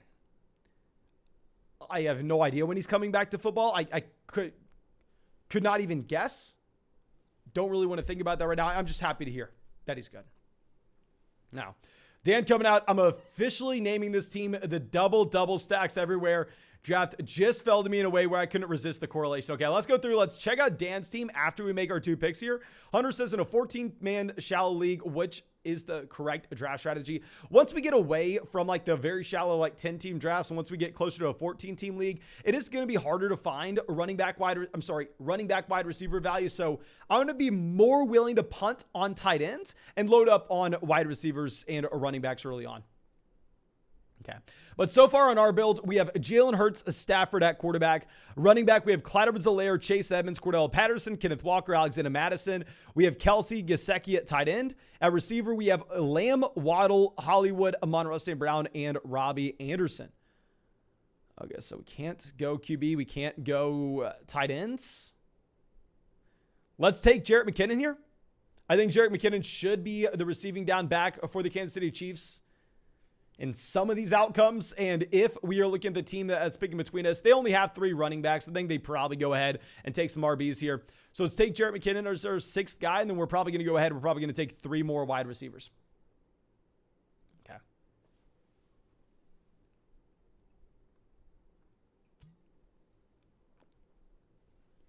iHonk says Ron Rivera just tweeted an update. Okay, let me go through and look. Daniel Jones off the board here, 180. Very interesting that he's not going to go ahead and take some running backs here when he only has 3 guys. I mean, they are 3 very strong options. Ron Rivera tweeted, I just got done visiting with Brian. He is in good spirits and wanted me to thank everyone for their kind words, prayers, and support. He wants his teammates to know that he appreciates them all for reaching out and he loves them and will be back soon doing what he does best. Okay, that's happy to hear that he's okay. From a football perspective, we don't get much news, but happy to hear that. And now here, let's go ahead. Let's, do we take AJ Green? Let's take AJ Green. I think that if we were playing in a league that has the fantasy football playoffs, we'd probably go ahead. We probably take Paris Campbell, but I think Green in this private tournament draft is going to be a little bit more appealing here. But let's go through. Let's check out Dan's team. He said he has a crap ton of double stacks here. So he took Juju Smith-Schuster and Patrick Mahomes. He took Evans and Tom Brady. I think you reached a little bit on Brady, my friend. But then we got MVS at a great value. Moving down, Rachaad White there as well. Russell Gage going on that Tampa Bay Buccaneers offense. Isaiah Spiller, 168. Khalil Herbert, 169. But we just passed 900 likes on the stream. Thank you so much for all the support, guys. We are easily going to break... We're going to break records in this live stream for the amount of likes that we have. Literally 900 likes and we've been live for an hour and a half. We've gotten like 1,000 likes in the live stream a couple times, but usually it takes like almost 3 hours. There's a chance we get 2,000 likes in the stream. Thank you, everybody, for the support. But Nick coming out with our next question says, I have picked 2 in a 12-team half PPR league with 3 flex spots, not super. Any advice? Is tight end devalued in this format? Yes, tight end's devalued in this format. If you have 3 flex spots, wide receiver depth is going to be much more critical. Where what I probably want to do at pick 2 is I probably want to go ahead, take Christian McCaffrey, and then from there on, I'm not too interested in grabbing an elite level tight end. If you have 3 flex spots, I'm probably just going to be hammering in receivers in the middle rounds. I'm probably going to go receiver at the 2-3 turn, receiver at the 4-5 turn. I may take 5 wide receivers in a row in that format. Snicker says, enjoy hearing you. Avoid talking about a positive when someone got injured and could have lost their life. Keep it up. Thank you. Yeah, guys. Like I said, like my life is fantasy football, but in reality, with what happened with Brian Robinson, that is so much more important. That is so much more serious than fantasy football. Fantasy football is just a game. I don't want to sit here and just go on about expectations with. I don't have it in me to just go through and just talk about expectations with Antonio Gibson right now. Especially when I don't know what's going on. I don't know how long we're going to expect him to be gone. But Jay Bryan says 12-team non-PPR, Russell Wilson, David Montgomery, Leonard Fournette, Justin Jefferson, Tyreek Hill, Kyle Pitts. At the flex, we have either Michael Thomas, Darnell Mooney, Elijah Mitchell. Who do we start currently? Is this a good draft? I think it is a good draft in a non-PPR format. Non-PPR format, obviously, we are going to be a little less inclined to go ahead and just jam in the wide receiver at that flex spot. In a non-PPR league, I think we continue to monitor the practice reports, but we probably end up just going ahead and plugging in Elijah Mitchell here. Okay. 416 Hendricks coming out says, I've got my 10T PPR draft this weekend. I got the number 2 pick and wasn't leaning towards Eckler over CMC or Jonathan Taylor. If Jonathan Taylor is there. Okay. I was not a massive Eckler fan earlier this offseason. Like a month ago, I wasn't really drafting Austin Eckler. And he was going like the 6th round on Underdog. I've come around more to drafting Eckler given the Isaiah Spiller injury that we have. And given the fact that with Isaiah Spiller here, he is not nearly as much of a threat as we once thought he was to take work away from Austin Eckler.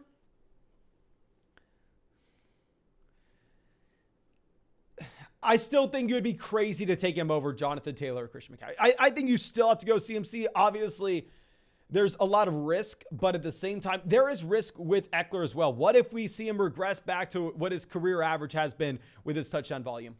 Now, Joel coming out says, Joel, thank you so much for all the support this live stream. Says, rate my team 1 to 10. Lance Barkley. Okay, so we have possibly 2 top 5 running backs with Jonathan Taylor, Saquon Barkley. We have wide receiver upside with Michael Thomas, Allen Robinson. We have the possible tight end 1 overall with Travis Kelce. We have some depth down there on the bench. Like we said, I think maybe Naheem Hines isn't someone we want to roster here.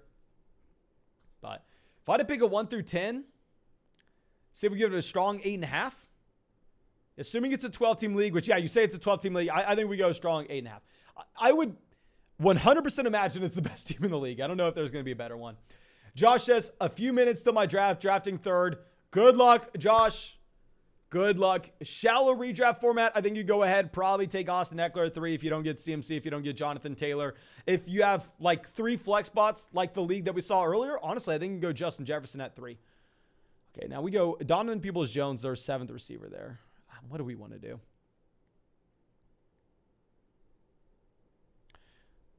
We're just doing this because it's a private draft. If it was a tournament draft, I would never think about doing this in a million years. But we only have to beat these 11 other owners. It's a completely different style contest. Let's go ahead. Let's take Marlon Mack there. Show this draft board off. And let me go ahead. Let me fire up another draft after this one. Thank you all for coming out. It looks like we are about to pass 1,000 likes in the live stream in less than 2 hours in here. Y'all are absolutely absurd. I appreciate all of you. Let's go through. Let me set up our next draft. Our next draft is just going to be a $3 draft. Of course, if you want to get in these with us, go sign up for Underdog Fantasy. Go use promo code FLOCK when you sign up. They'll match your first deposit dollar for dollar up to $100, so it's free for you to try out. And also, when you sign up with promo code FLOCK, you're going to get our 2022 fantasy football rankings. You will get our 2022 fantasy football draft guide. And that draft guide is like 300 pages of information. Really going to help you out, even if you've already had your draft. Okay. Now let's swing this back around.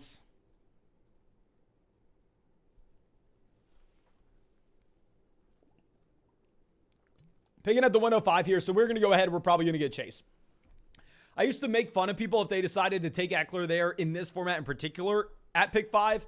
Now I think it's okay, given the Isaiah Spiller injury as we were discussing, but personally, I'm still going to go with the wide receiver, given the fact that we're going to find strong running back value later on.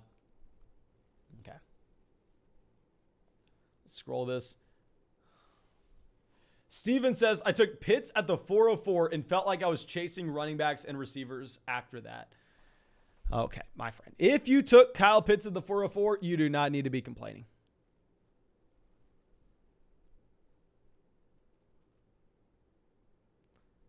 I think you are perfectly fine. Maybe you were slightly behind at running back and receiver after getting Kyle Pitts at the 404. In reality, great value. I don't think you should complain for a second. Like if I could sign up to get Kyle Pitts in the 4th round of every single one of these drafts, I would probably have 100% Kyle Pitts. I would have 100% Kyle Pitts.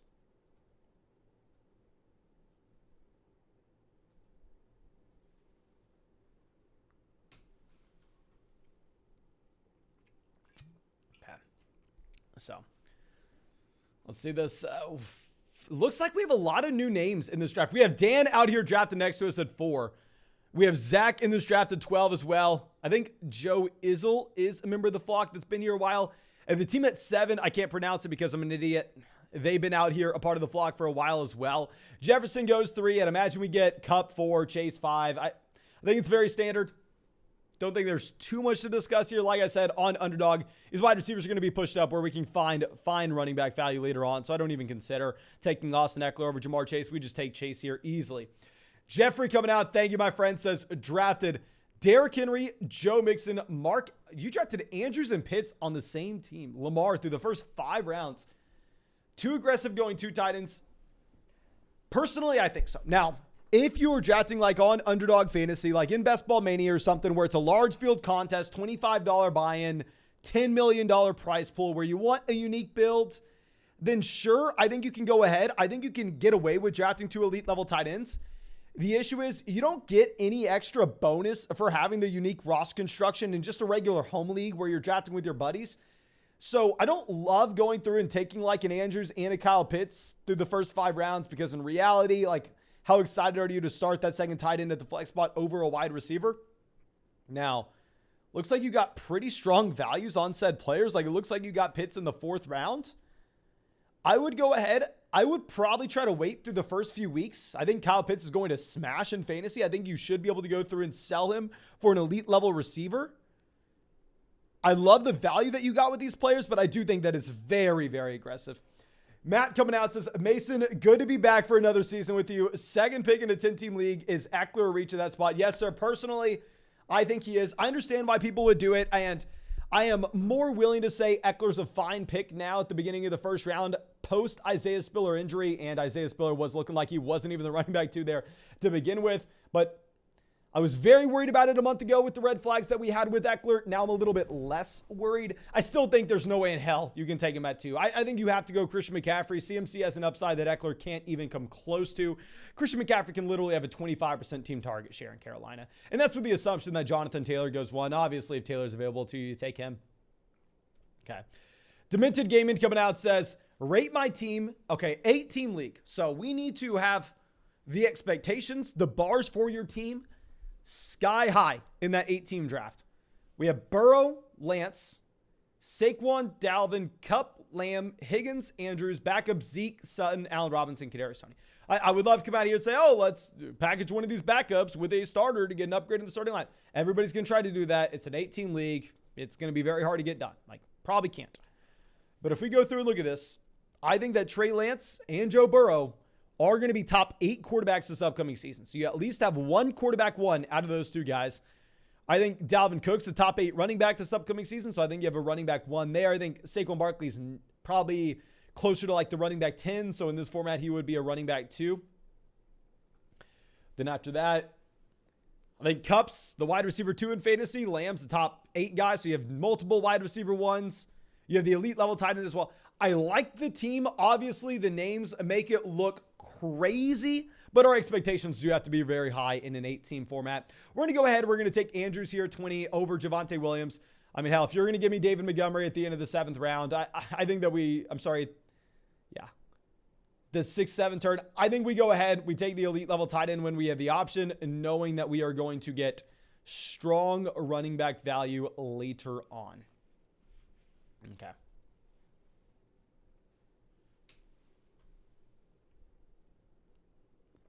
Oh my gosh. An hour 40 into the live stream and over 1,000 likes. I'm not going to lie to you. This was my thought process. This was my thought process when I said we do a 24-hour live stream if we hit 90,000 subscribers. I went, what is a subscriber count that sounds possible that we're probably not going to get to? That if we say we'll do a 24-hour live stream, if we get to it, then people will probably really support the channel and be a fun little challenge, and I still won't have to do a 24-hour. I thought if I said we had hit 90,000 subscribers, no harm, no foul. We would get to like 85 by the time the season started. The channel would grow a lot. I wouldn't do a 24-hour live stream. It would be great. But based on y'all just going down there and showing more support than I could ever imagine, it looks like we're almost guaranteed to get 90,000 subscribers at this point. And here's what I got to talk about. So I did some research with this 24-hour live stream on Underdog. And it sounds like YouTube does not turn, you know how we live stream here like 3-4 hours every single night, these Underdog drafts. But it sounds like YouTube does not turn the streams into videos once they go past 12 hours. So I don't exactly know what we should do. I don't know if we should do one 12-hour stream and then I go live immediately after and do another 12-hour stream back to back. That way it's like a total of 24 hours and they can be viewed as videos later on. I don't know if that's going to mess us up in the YouTube algorithm though. So I think what we may end up having to do is I think we may end up having to just stream for 24 hours. But what will suck is I don't know if it will be turned into a video afterwards. I think that we'll just have to stream for 24 hours and then it will be like, if you were there, cool. It was one hell of an event. But if you missed it, sorry about it. You should have been there.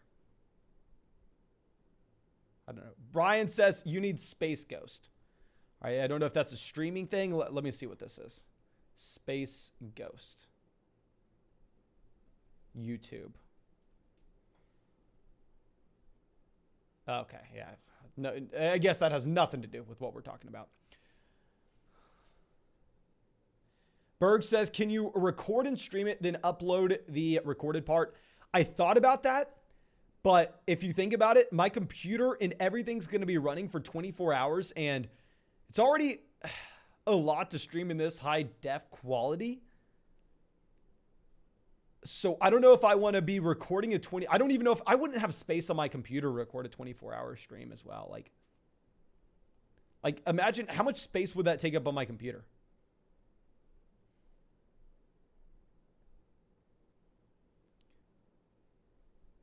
I think it's gonna be very interesting. Very interesting. Michael coming out says 12-team half PPR shallow format. We got Justin Herbert, Cooper Kupp, Mike Williams, Javonte Williams, Leonard Fournette, Zach Ertz, Thomas, Hollywood, James Robinson, Rashad Bateman, Sky Moore, Robbie Anderson, Zamir White, and Tyrion Davis-Price. I like the team overall. I mean, obviously we have some top-end receivers. We have a lot of depth as well.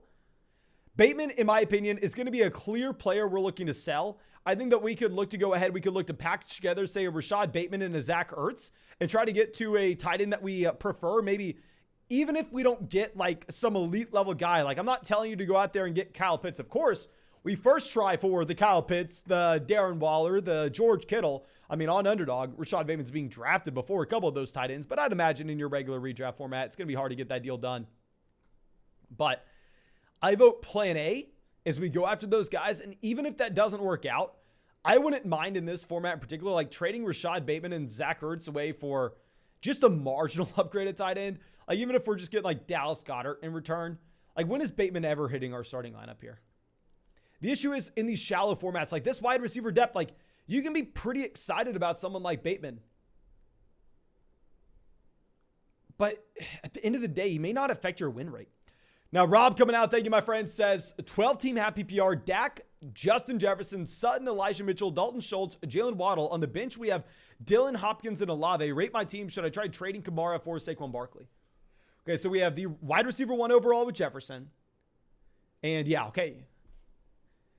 I'm assuming you have Kamara on this team. If Kamara is like on a different team, you're saying, oh, here's one team that doesn't have Kamara, and in another league, should I trade Kamara for Saquon? I don't like this team.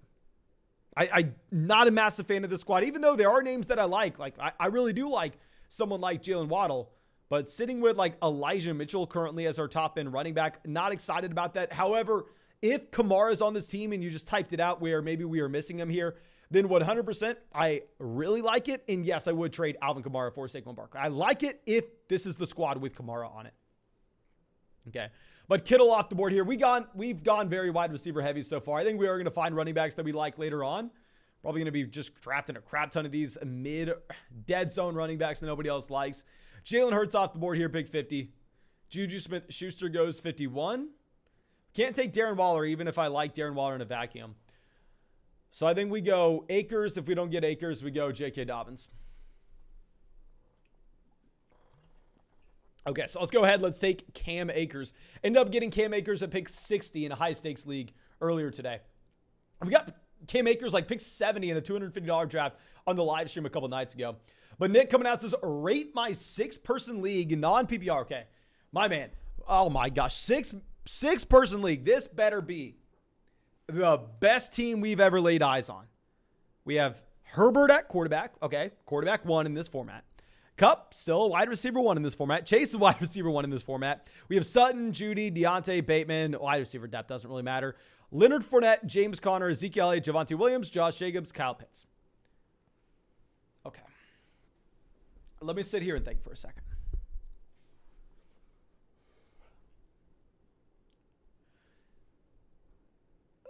Obviously, when you look at the names, this looks like an incredible roster. An incredible roster.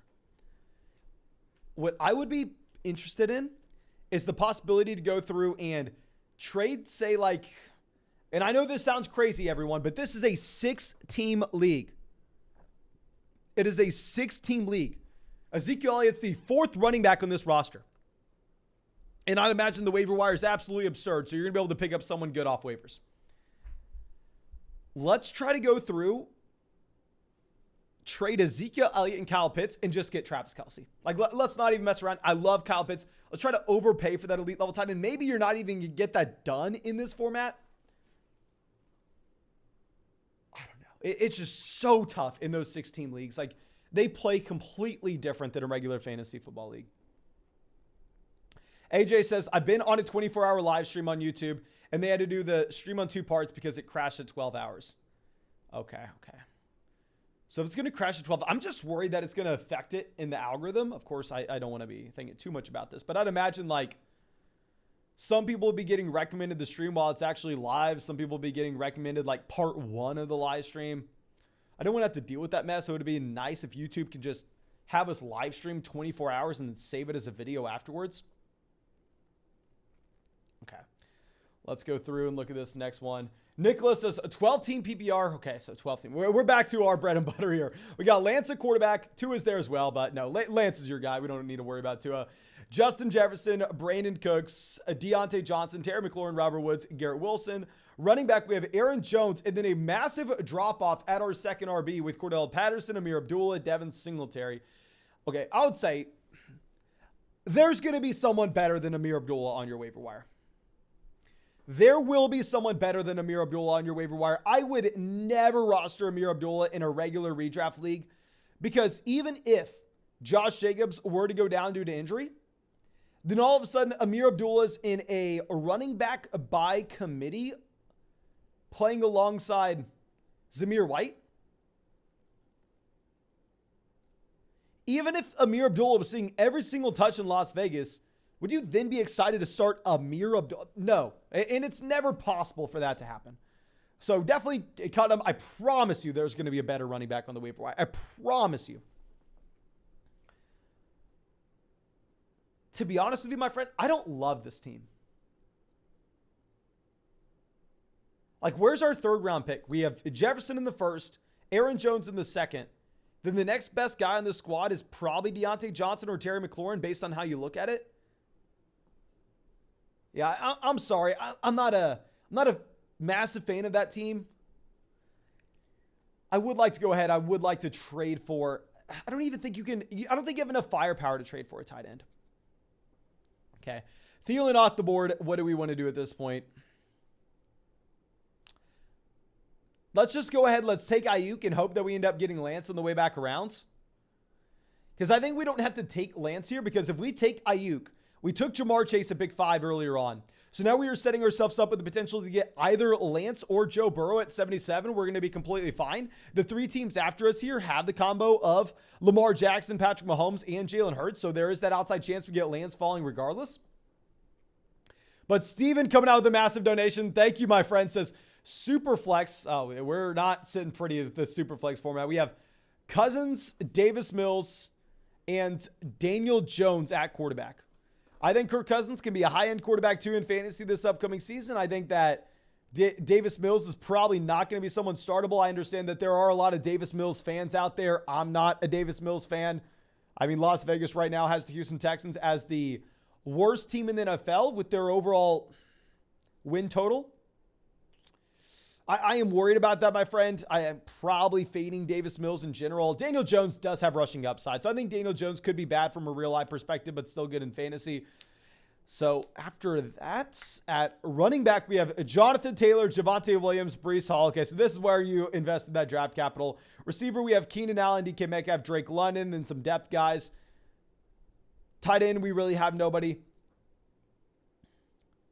To be honest with you, my friend, assuming that this is a 12-team league, I'm not a massive fan of it, because I think that if we are looking at different formats, like if you're playing in a just regular redraft league, you can get away with punting individual positions. You could get away with, say, punting running back, where you're going to be able to find running backs off the waiver wire, where if, say, Isaiah Pacheco all of a sudden steps into a role with an injured Clyde Edwards-Helaire, he's automatically startable in fantasy. And you could assume that some running backs, like we saw last year, remember, Dearness Johnson posted a top 5 finish on it in an individual week. Khalil Herbert did the same thing. Those running backs, when they step into opportunity, they're going to produce for you. So you can go into a season with a hole at the running back position as an example. But at quarterback, we kind of know who's going to be good going into the season. There's not that much uncertainty with the position. And at the same time, it's not as simple as, let's just go ahead, let's get someone off waivers.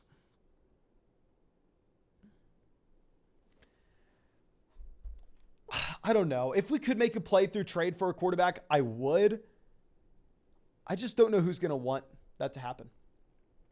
Brett says, Mason, I just watched your top 50 rankings, and you have Keenan Allen ranked 8 spots ahead of Pittman, but you take Michael Pittman in this draft. Yeah, if you're new to the live stream, my friend, I can't just draft straight off our rankings in every single one of these, because I am going to draft like 700 teams on Underdog Fantasy this year. So if I drafted straight off our rankings, I'd be going into the season with a very large chunk of change on like a few individual players.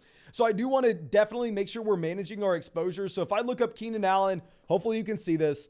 I have Keenan Allen in 10% of drafts. Hopefully you can see that. We have Michael Pittman in a total of 4% of drafts.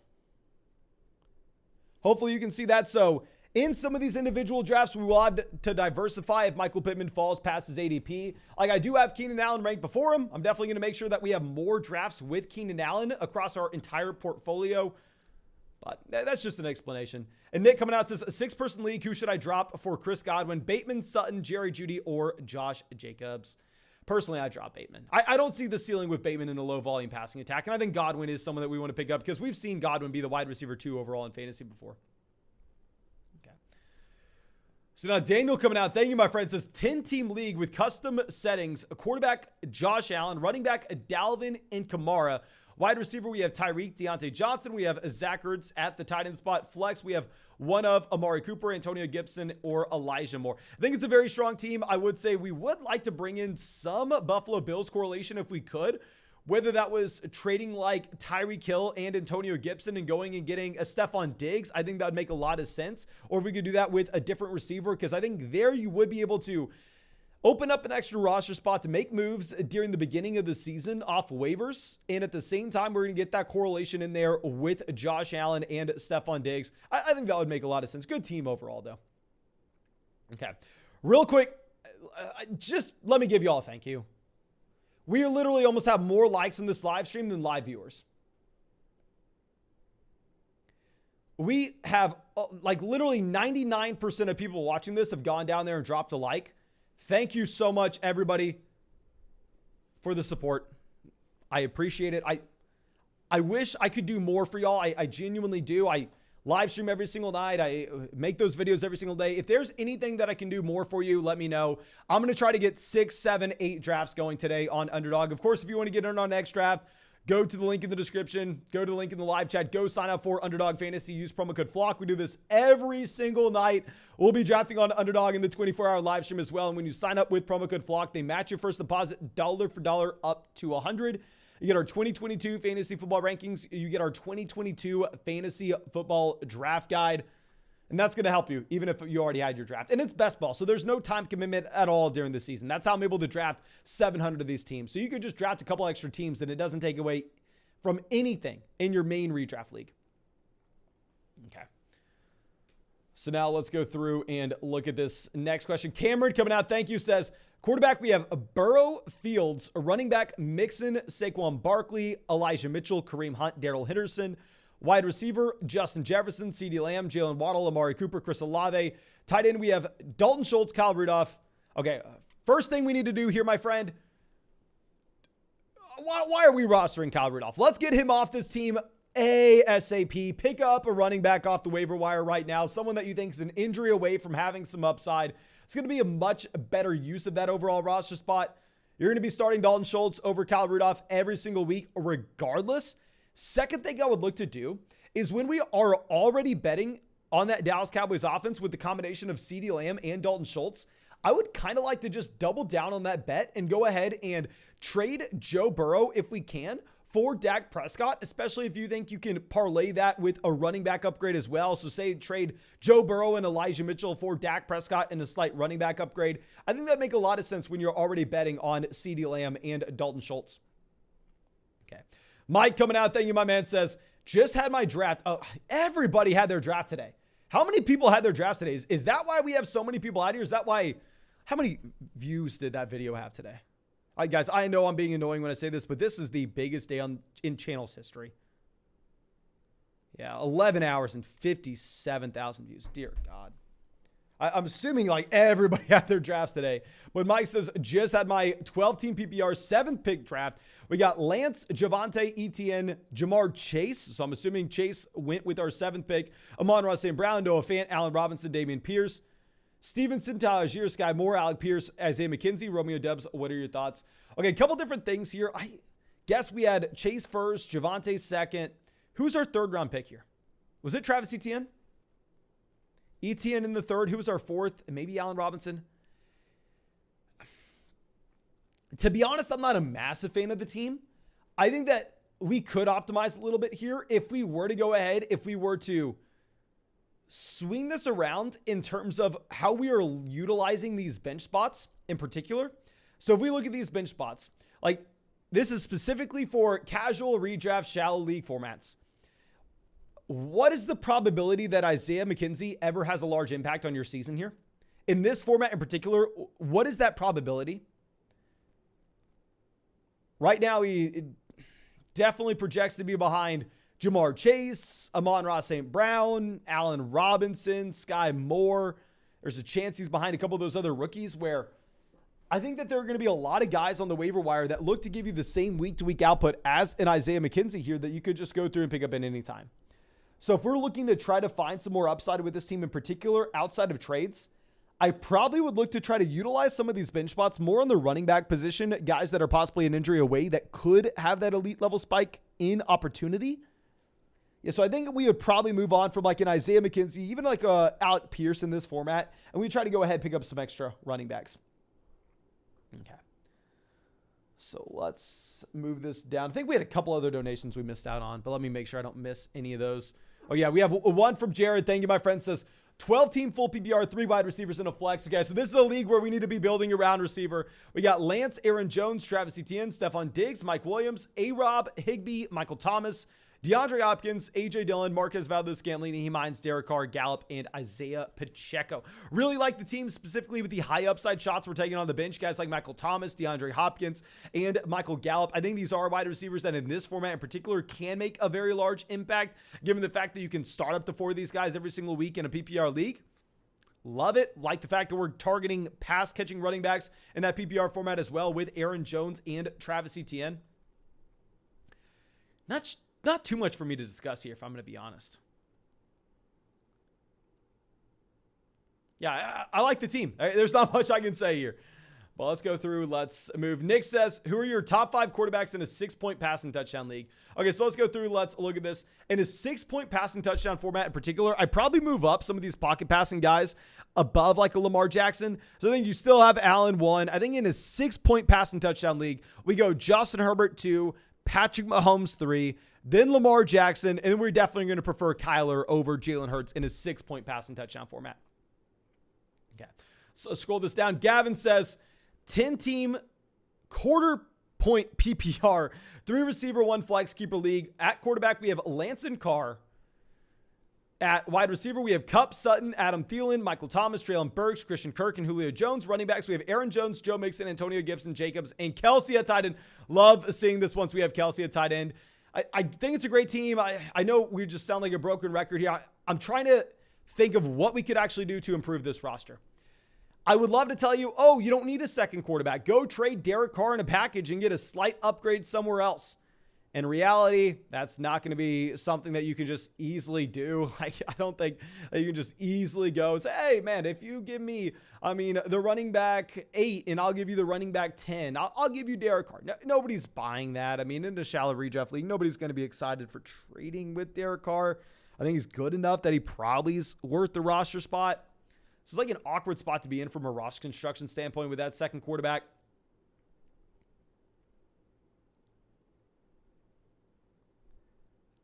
Maybe we try to move like Julio Jones for a bench running back that we think can have an up. You know what? I don't even want to say that because this is a league where you can start 4 wide receivers. So maybe Julio Jones actually could make an impact in the starting lineup here. Yeah, I think you just sit still, my friend. Dan coming out says, a very big night for the flock. Glad to see all the donation questions as well. It's well deserved, bro. Thank you, my man. As always, hanging out with us in the live chat. You know I appreciate you. And now let's go through. And SP Haley says, a 14-team happy PR. We got Saquon Barkley, Travis Kelce, the 1-2 turn. Love that in a 14-team league. We took him over DeAndre Swift, Aaron Jones. Okay, I probably prefer Swift, but it is what it is. And then we have Brady, Barkley, Elijah Mitchell, Dobbins, Pollard, Bateman, Darnell Mooney, Chris Godwin. Love the Brady Godwin stack. We have Tony Kelsey as well. If we're looking at this team on the surface, it doesn't look that strong, but the reason for it is we're looking at 10-team leagues, 10-team leagues, 10-team leagues, and then a 14-team format. So in a 14-team format, hell, we know Tom Brady's going to be a top 14 quarterback. You have a quarterback 1. Barkley will be a top 14 running back. You have a running back 1. Dobbins can get there. You possibly have 2 running back 1s if we include Dobbins. Elijah Mitchell's easily a high-end running back 2 in this format. Godwin's a wide receiver 1 in this format, probably when he's healthy. You can say Darnell Mooney, Bateman are probably both wide receiver 2s. You have the elite level tight end. Great team. Specifically for that 14-team league, of course. And Rob says, 12-team PPR drafted a week ago. We got Russ, Mike Evans, Rashad Bateman, Dalvin Cook, Cortland Sutton, Cole Kmet, Elijah Mitchell, and on the bench, Clyde Edwards-Helaire, Damien Pierce, Kadarius Toney, Tua Tagovailoa, Michael Gallup. Only 1 flex in a start 2 wide receiver league. Yeah, start 2 wide receiver league. Just wide receiver depth. It doesn't matter at all. To be honest, I don't think I'm a massive fan of this team. Like our first round pick probably was Saquon Barkley. Second round pick, Mike Evans. Third round pick, I have no idea who it was. Yeah, I'm not a big fan of this team. I don't think we should be rostering Tua Tagovailoa. And when we have Russell Wilson, I feel like we should have more firepower than this. I don't know. I don't even know what we can say other than maybe try to move off of Tua Tagovailoa and try to bring in someone that you feel more comfortable about their upside at receiver, upside at running back, because I feel like we're behind the 8 ball in this 12-team league. Now, Alexander coming out says, 10-team PPR. We got Herbert, Jonathan Taylor, Aaron Jones, Jalen Waddle, Sutton, Kelsey, Gabriel Davis, Dobbins, Pollard, Hopkins, Sky Moore, Christian Watson, George Pickens still available. What to do? I think you go ahead and take Sky Moore. With Sky Moore against George Pickens, I understand Pickens is most likely the more talented wide receiver based on what we're seeing in training camp as well as preseason and the profile he had coming out of Georgia and going to Georgia. But he's playing with the combination of Kenny Pickett and Trubisky.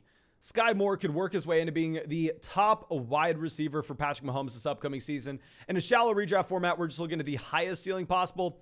So I think we go ahead. I think we just pick up Sky Moore after this, especially in a 10-team league. Steven says, I waited until the 12th round for a quarterback. I had the 8th pick in Dynasty. Oh, Steven, I'm so sorry. Let me see if I can find this question again. I did not know that was a Dynasty draft you sent us. I was assuming that was a redraft team. Okay, so this is a Dynasty team. Taylor, Javonte are even more exciting than what we were discussing. London's a lot more exciting in a Dynasty format. Okay, I still don't love the team, but with it being a Dynasty league, I definitely like it a lot more than I thought it was a redraft. I thought you sent us a redraft team. That's why I was like, oh my man, this is not something I love. Okay. So Samir coming out. Thank you, my friend. Says 12-team PPR. We got 3 wide receivers and a flex. So we can easily build around the wide receiver position here. Should I keep Jonathan Taylor as my first pick in the draft or keep Jefferson, Dalvin, Kamara for the first 3 rounds? First 3 rounds are linear and snake draft starts at the 4th. Okay. Should I take JT as the first pick?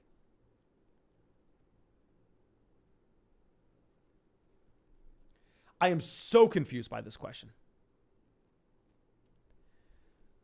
Should I take JT as the first pick or keep Jefferson, Dalvin, Kamara through the first 3 rounds?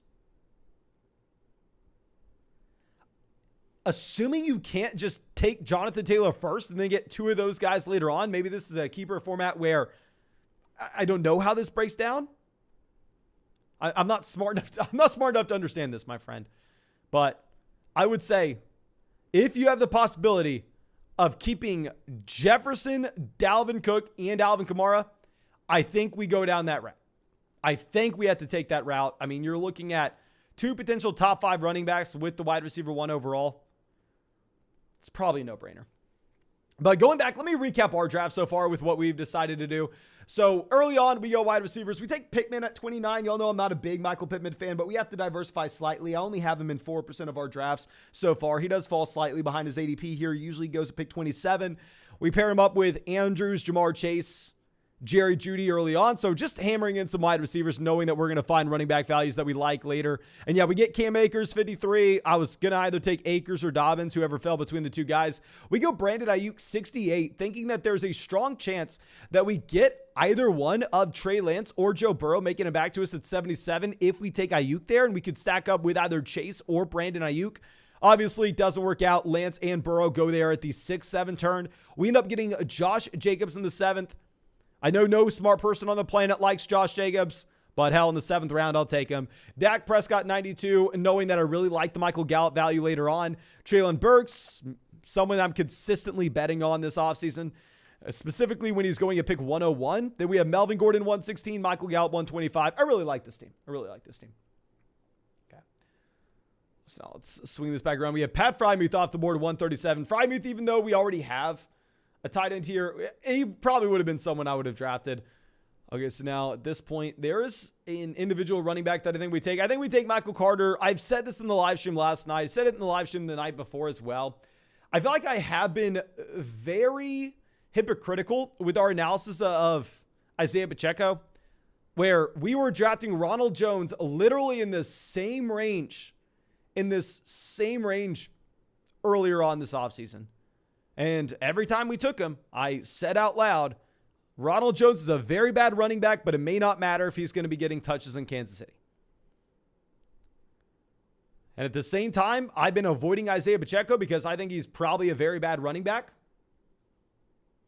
But if I was fine taking Rojo when we knew he was a bad running back, even if I don't like a 7th round rookie draft pick out of Rutgers that was never efficient in college, we still probably should be taking him here.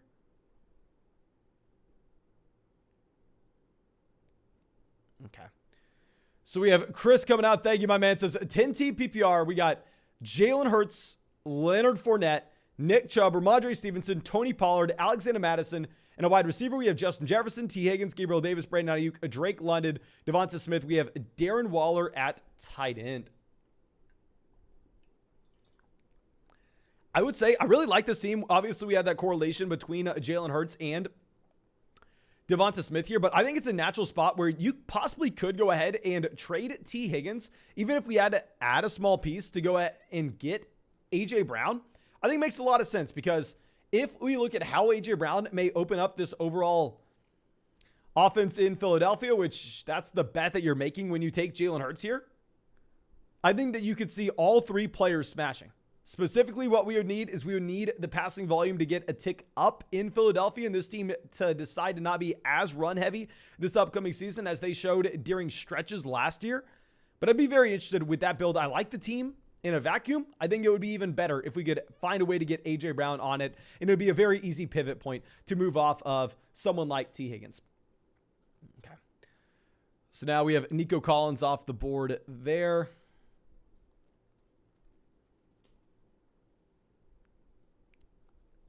Swing this back around. So we're still pretty weak at running back. I mean, we have Akers, Jacobs, Melvin Gordon, Michael Carter. We have an elite level tight ends.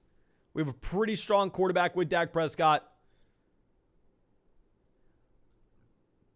Let's go ahead. Let's take KJ Hamler here. Y'all know I'm a big KJ Hamler fan. I mean, literally, he is the only player that we have a jersey hanging up in the office with, or the studio, whatever you want to call it. But we have a KJ Hamler hanging up there on the wall.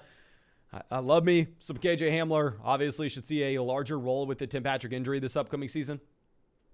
But Zay coming out says, hey, Mason, I got a 12-team PPR format. Cup in the first. Diggs in the second. Pitts in the third. ETN, A.J. Dillon, Michael Thomas, Jalen Hurts. Jalen Hurts in the seventh is very surprising. Bateman in the eighth is great value.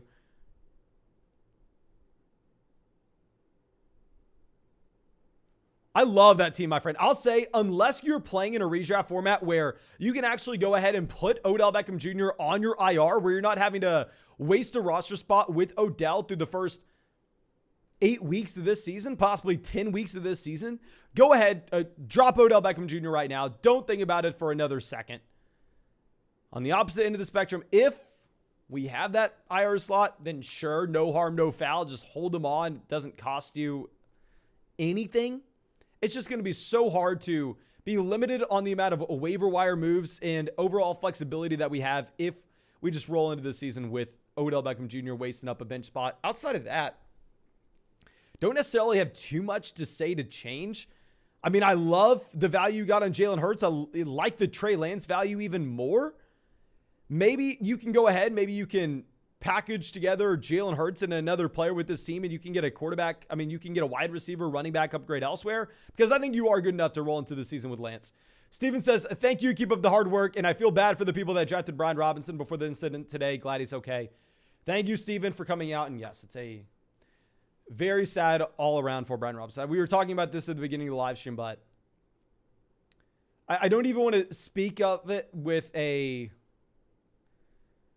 fantasy football context, because obviously this is way more serious than fantasy football. Fantasy football is literally just a game. But imagine you work your entire life towards this one goal. Can't even imagine how hard he worked towards this. Gets announced as the starting running back for Washington this morning, and then that happens.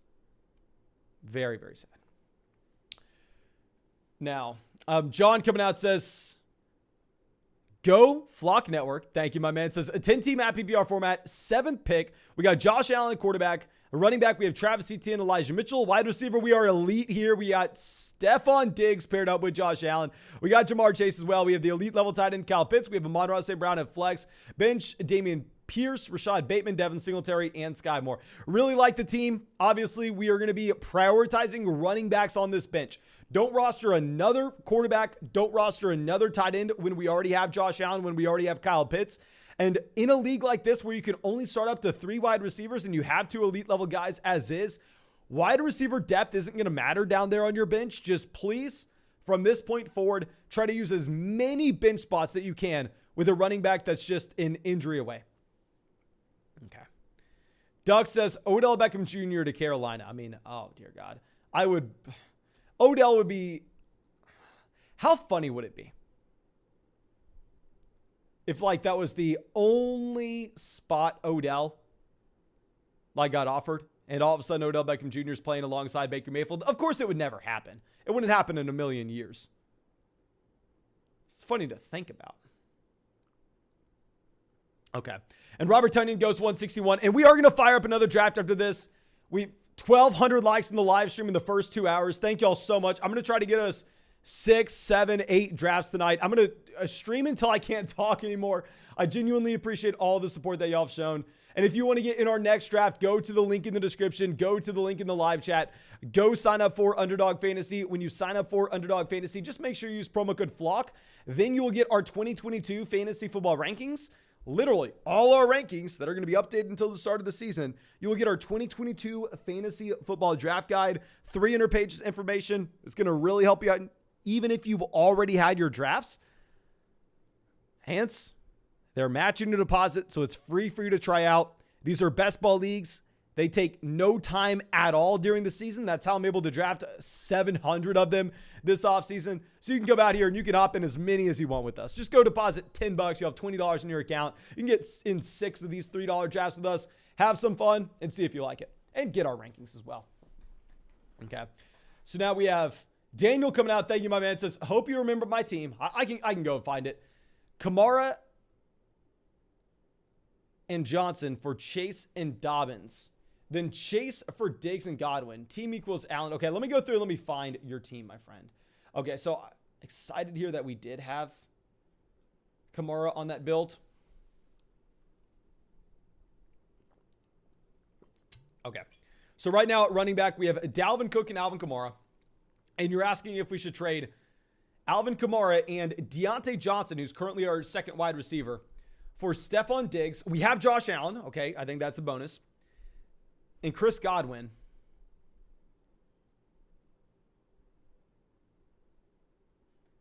So it would be moving Kamara and Deontay Johnson. I think Deontay Godwin, similar tier, not too much to discuss there. We can take them out of the deal. So essentially, say you're moving Alvin Kamara for Stephon Diggs and J.K. Dobbins on a build where we have Josh Allen. Because you have Josh Allen, I think we can do it. Okay. Now, please let me know in the live chat. We have Sean coming out and says Odell Beckham Jr. to Las Vegas. Let me know in the chat right now, where do you expect Odell Beckham Jr. to land? Where are y'all expecting Odell Beckham Jr. to land? I would say the favorite's probably Los Angeles. And do you think he makes an impact this year?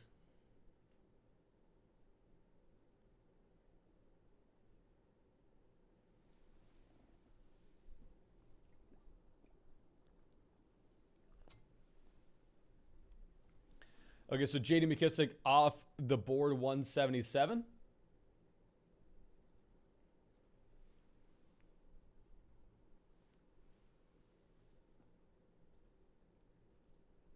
Evan Ingram goes 178. At this point, we still definitely want... Actually, no, I think we're fine. We don't have to bring in another tight end when we decided to take Andrews here. Obviously, that's a massive advantage when we go Andrews. And if you are watching us, like, say, draft in Best Ball Mania, draft in a underdog tournament where we needed to be prioritizing upside for weeks 15, 16, 17, the fantasy football playoffs, then yeah, you're probably going to see us end up going with Jameson Williams at 173 over Monster. But the issue is this is a private draft, cumulative scoring weeks 1 through 17. So even if I love the value of Jameson Williams here, if he's going to miss the first 6 weeks of the season, it's going to be very difficult for him to make an impact in our starting lineup in this league format in particular. If we were in a different draft on underdog, I go Jameson Williams. I don't even think about it. So let's see what everybody's saying. Rams, Vegas, Rams. Why would he go to Vegas? Why are y'all thinking Odell goes to Vegas? Houston, obviously, no. New Orleans, I feel like New Orleans wouldn't be like, why would he go to New Orleans? Tampa, I would say Tampa could have been it before Julio Jones. Denver, maybe if Denver is very strong and maybe KJ Hamler doesn't live up to expectations, which you all know I like KJ Hamler. We take him in this draft. But I could see that. Brian says Green Bay would be spicy. Definitely. Buffalo or Green Bay. Oh, Buffalo would be great. Baltimore would be great. Kieran coming out. Long time no see. Says, we back, baby. Holy heck, you've blown up over the offseason. Well-deserved, brother. Can't wait for the season to start. Thank you so much. Appreciate you coming back, and super happy to see that you were still around. Super happy to see that you're still around. And yes, it's been one hell of an offseason. Thank you. Okay. Carlos says, Flock, I love you. I want to be you when I grow up. Griff must. Okay. I think you can have some aspirations a little bit higher, my friend. I think you can set your goals a little bit higher.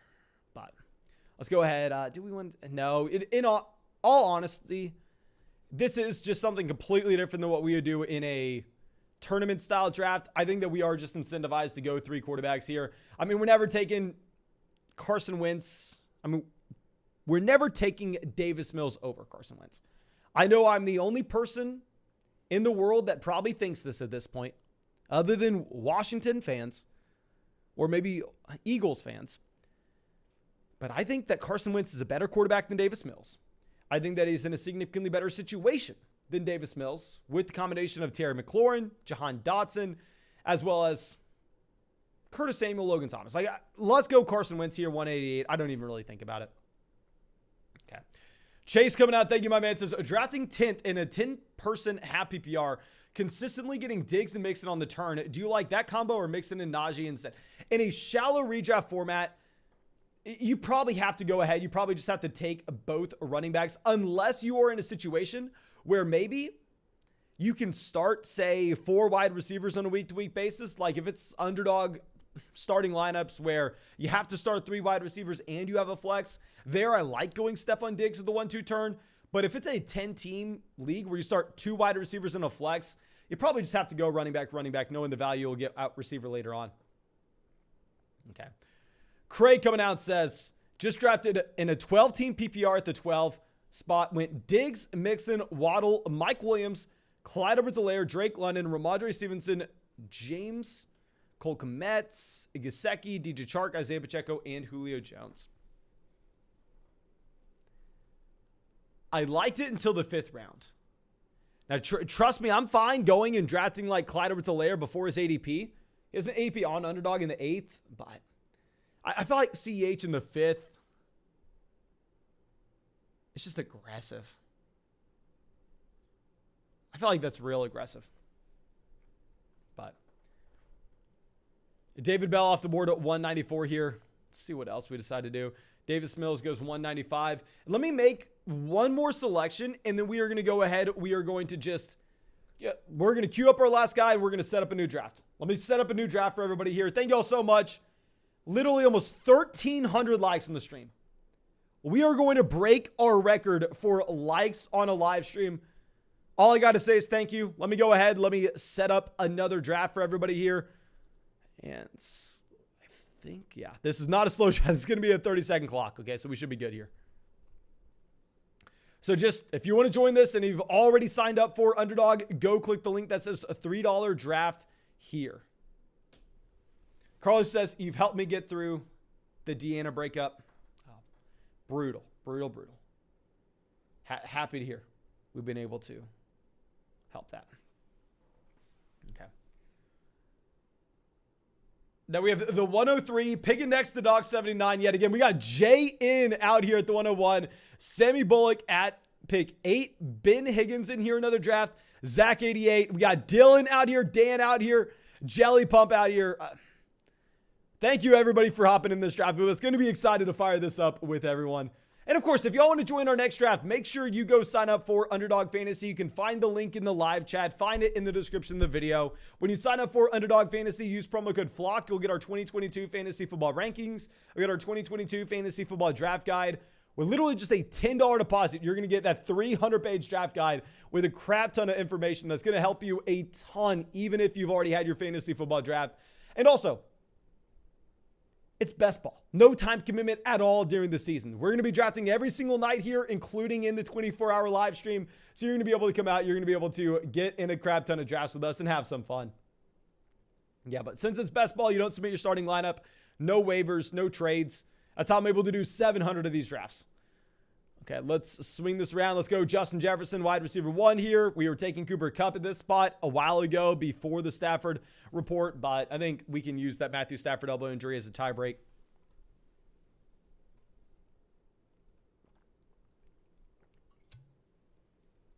Okay.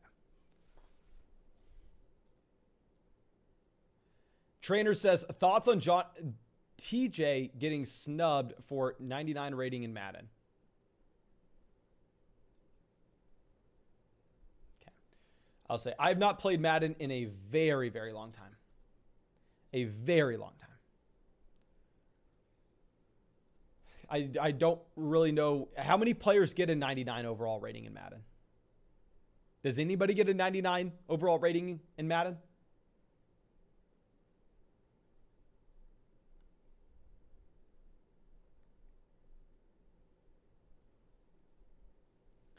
And also, I have asked this in the live stream before, but let me know what you're thinking on this. So if y'all don't know, we live stream every single night during the season. I mean, before the season, it's these underdog drafts that we live stream every single night, like 3, 4, or 5 hours with. But during the actual season, we do Q&A live streams every single night. Let me know if you think it's a good idea to like stream NCAA 14 or something, where I'll just sit here, play NCAA 14. I don't even know if we'll include any of like the actual game audio. I would never even talk about the game. I'm horrible at the game. I probably haven't played it. I haven't played video games a long time, but it would maybe be more entertaining in the background. And I would just go ahead and play and talk fantasy football and answer your questions as we played. Let me know if y'all would enjoy that, or if you would rather it just be full screen like this. Me reading like April's question here going, hey, Mason, I was in the last draft, pick 2. Also, my league draft is in 10 minutes. I have the 12th pick in a 14-team league. Wish me luck. Good luck, April. Really wishing you the best. A 14-team league. Obviously going to be a little bit more competitive than some of those other like 10-team formats. Okay. But good luck, April. Obviously, a long-time member of the flock. I don't know if April is a moderator, but we definitely need to make April moderator if she's not already. Okay. Zach of Trade says Guitar Hero. The only game I'd even want to play would be like NCAA 14. I think I have the game. If not, I can just go buy it.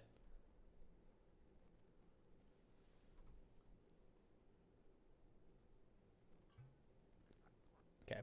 So Aaron Jones off the board here in 19. Deebo Samuel goes 20. So I think at this point, maybe this is another draft where we go ahead. We take Mark Andrews. Took Mark Andrews a little earlier on in the last one. I guess now we'll get Javonte. It's not that big of a deal. I don't love the Javonte Williams value here. It is what it is. Oliver says, weak at wide receiver, Swift and Pittman for Jamar Chase and Nick Chubb. 100%, my friend. Go ahead and make this deal. I mean, the points per game gap you're getting from a Jamar Chase and a Michael Pittman, in my opinion, is going to definitely be wider than what you have with those running backs. With a Nick Chubb and a DeAndre Swift, obviously we'd be more excited about it in like a half PPR, non-PPR format. But still, even if it's a full PPR league, I think it's still a good deal. Okay. So now we have Kyle Pitts going 25. Kyle Pitts would have been in play for us on the way back around at pick 27 if he fell. Clearly he doesn't. Yeah, let's go ahead. Let's go with Nick Chubb here. I mean, with Nick Chubb, years past, I thought that he was a seriously overdrafted player when he was going to the end of the first, but I'm not going to complain with Nick Chubb's value here at the beginning of the third. I think it's fine, and I'm going to be happy to take this pick. Okay. Jacoby says, playing NCAA 14 right now. I'm year 2028 of a dynasty at Idaho. Yeah. I don't know if I would do dynasty or Heisman, but I think it could be fun. We'll probably do it, and if it's hard for me to answer the questions, if people don't like it, if it seems lazy, then I'll probably just go right back to just doing full screen question and answer live streams. I do think it would be more fun for me as well, because I love doing these underdog drafts every single night and doing these live streams because I have things to do. I'm actually drafting, which is a lot of fun, especially on underdog. But like whenever we're doing those live Q&As, when we're like on hour 3 of day like 100 in a row, we are in a grind. It is a grind. Kyle says, Dobbins, Godwin, Henderson, 12-team flex options. Should I be concerned? No, you're going to be completely fine. Maybe you're concerned like week 1 when we don't know exactly what we're going to get for Dobbins or Godwin. But it's a 17-week season. It's a 17-week season. You should be eventually good to go between Dobbins or Godwin for the flex. I think both players have a crap ton of upside. Okay. So now we have Carly out here. It says, Flock, I don't understand how to join the drafts, but I signed up using code Flock, but I don't know where to go from there after pressing the link. Please do another. Thank you, of course. Okay, so let me explain this. So if you sign up for Underdog Fantasy, promo code Flock, that's step A. Obviously, you're good to go. Now, what we do after that is after this draft, after every draft, I think this is our like 5th one on the live stream tonight. We send out a link in the live chat that will say $3 private draft here. And there's a different link. You click that link and then you are automatically in the draft with us. You don't have to go to the public lobby. If we're going to join a public lobby tournament draft, I will show you how we do that on the live stream. But if you are new to Underdog Fantasy and new to getting these drafts with us, I wouldn't recommend trying to join the same public lobby as us, because 9 times out of 10, you're probably going to end up in a different one because everybody's going to try to join at once. But in that private draft, maybe you don't get in. Maybe it fills too quick before you hit that link or before your Wi-Fi processes it or whatever. But you're never going to click that link to join our private draft and then be thrown in a different draft room you didn't want to be in. Liam says, are we doing another draft after this one? We have over 1,300 likes in the live stream. Hell yes, we're doing another draft after this one, my friend. I told you, we're getting 6-7 drafts on the live stream tonight. We're getting 6-7 drafts on the stream. Dog79 on the clock. Cup, Higgins, and Andrews through the first 3 rounds. Really like the team that they have. Yeah, they go Deontay Johnson. So let's go ahead and let's take Lamar Jackson. Let's lock ourselves in an elite level quarterback at this point. Y'all know I'm always trying to get an elite level quarterback here at the 4 or 5 turn, whether that's Lamar, Herbert, or Patrick Mahomes. I think Lamar is going to be completely fine, even if we don't have the stacking option, given the fact that we're betting on the rushing upside here with Lamar. Ezekiel Elliott goes off the board, pick 47. Scissors out here. Happy to see you, my man. And everybody, Scissors obviously has already had a bajillion people tell him congrats on streaming again. But if y'all don't know, Scissors is streaming yet again. And the other day, Scissors, when I was in your live stream, I was desperately trying to figure out how to use my Amazon Twitch sub, which I used to use it because I used to have a friend in college that would live stream a ton. So I would always go in his live streams on Twitch. And that would be the only Twitch live stream I'd ever watch. But I would always go subscribe to him through Amazon. It was confusing me so much. I was sitting there like for 30 minutes trying to figure out how to sub through Amazon, and then eventually just gave it up. But nonetheless, guys, Scissors is back live streaming if you don't know. But he's out here. Kyler, CMC, Breece Hall, then wide receiver, CeeDee Lamb, Mike Evans. Flex, we got T. Higgins. Tight end, Dawson Knox. Okay, my man. What are we doing with Dawson Knox? What are we doing with Knox? Okay, so beyond this, on the bench, we got Hollywood, Hunt, Cordell Patterson, Chris Olave, James Cook, 10-team happy PR. I'm pumped about the draft. Love the team. Obviously, a ton of upside here at the very top end of the starting lineup. I like the correlation you have with Hollywood as well. I would love to even just pivot over. Like, obviously, Zach Ertz has an ADP behind Dawson Knox. I would like to pivot over from Knox to Zach Ertz. If we're just going to be assuming that he has the expanded role before DeAndre Hopkins comes back in, we can easily get some correlation in here with Kyler Murray. Beyond that, I like the team because specifically on the bench, we're targeting players with upside. We already saw the upside of Cordell Patterson to be the running back 15 in fantasy. Chris Olave has a crap ton of upside. Cook, Hollywood. I like the fact that on the bench, we're going for those upside shots. Okay. So newsflash says 12-team full PPR, Josh Allen, Travis Etienne, Stephon Diggs, Juju, Godwin, Kelsey, Michael Thomas, and A.J. Dillon. Okay, let's look at this. So we have the quarterback 1 overall. We have the tight end 1 overall. We have a top 5 receiver with Stephon Diggs stacked up with Josh Allen. We have a lot of wide receiver upside in elite level offenses with Juju, Godwin, Michael Thomas. Love the team, especially in a 12-team league. 12-team league, that's great. Pump says,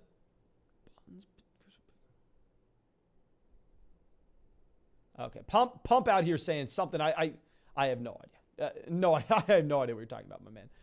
And Scissor says, Pitts got you the pick right before me. Brutal. What was that? Because I wonder, where is Kyle Pitts going in like just these casual leagues with your friends? Like obviously on Underdog, he is sliding up where like JN takes Kyle Pitts there at pick 25. But I'm assuming like in those casual formats, he's especially in like a 10-team league. I'd imagine that was the 4th round probably, right? Was that the 4th? Cheeky Option says, practice, practice, practice for the live stream. This is like training camp for your 24-hour stream. And, oh, yeah, while we have scissors out here in the live chat, hey, I'm not forgetting, my man. You told us if we do that 24-hour live stream, you will come out and you'll make an appearance. We have that on record. I don't know where we would have to go pull up the tape, pull up you saying it. That was said. That was said, my friend. Okay. But Doc79 here on the clock. Let's see what he decides to do. At this point, we probably need a wide receiver.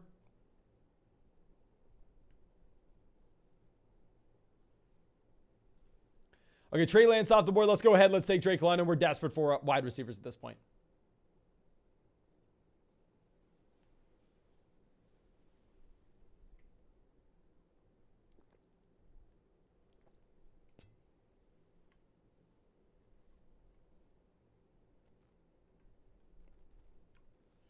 So Amari Cooper off the board, 71. Kyle out here says, what are your thoughts on Javonte Williams? I feel like he is sliding as of late. To be completely honest, I don't think so. I feel like Javonte Williams has been going higher as of late. I feel like we used to be able to get Javonte Williams at the beginning of the third round in some of these drafts, and now Javonte never makes it like past pick 20, pick 21. Now, we get him at 22 here with Javonte Williams. It all just comes down to, what do you project this situation to be like in Denver? Are you projecting it to be a 65-30 split in favor, 65-35 split between Javonte and Melvin Gordon in favor of Javonte Williams? Do you think it's going to be a little bit closer than that? I don't know. I don't know. I think that I just can admit he has the elite level ceiling. We saw it in the week where Melvin Gordon missed, where I feel like if you fade Javonte Williams, it's going to be very tough if he comes out, if he hits his 90th percentile outcome. At the same time, maybe he's just a mid running back too if he splits the backfield with Melvin Gordon. It's difficult for me to go ahead and to look at Javonte Williams and come away with a very hard take. I think I'm just fine taking him at an ADP. So we were going to go ahead. We were going to take Devonta Smith if he made it back to us at 75. That ends up not happening. So we take everybody's least favorite running back here with Josh Jacobs. The all-hated running back core. Occasionally we come away with a team that looks like this. Never that excited to have it. It is what it is. And yeah, my ownership on Jacobs is getting a little out of control. Let me see what percentage of leagues I have drafted Josh Jacobs in, because it is pretty nasty. We have Josh Jacobs in 17% of drafts. We have Jacobs in 17% of drafts. Obviously getting a little out of control, but with an ADP in the 7th round, I'm fine with it. I mean, I know everybody else hates it. That's why we have him in 17% of drafts, but it is what it is. Pump says, thoughts on Tom Brady being rated the #1 overall player in the NFL Top 100? I'm convinced the NFL doesn't watch its own league. In reality, guys, like a couple of years ago, before Tom Brady went over and won the Super Bowl in Tampa, maybe I would have come out and maybe I would have like bashed it. But we have to all be in agreement at this point. Maybe I would have made the argument a couple of years ago that Peyton Manning was a better quarterback than Tom Brady, yada, yada, yada, which obviously at this point, I think that argument it's not valid at all. I don't think you can make it. It has no legs. I think that Tom Brady is by far and away the best football player we've ever seen. He's still playing at a very high level. So if you're looking at NFL players going out there and voting for an NFL Top 100, just out of respect, if I was a player in the NFL, literally just out of respect, even if you thought Rodgers, Mahomes was a better player at this point today as of August 28th,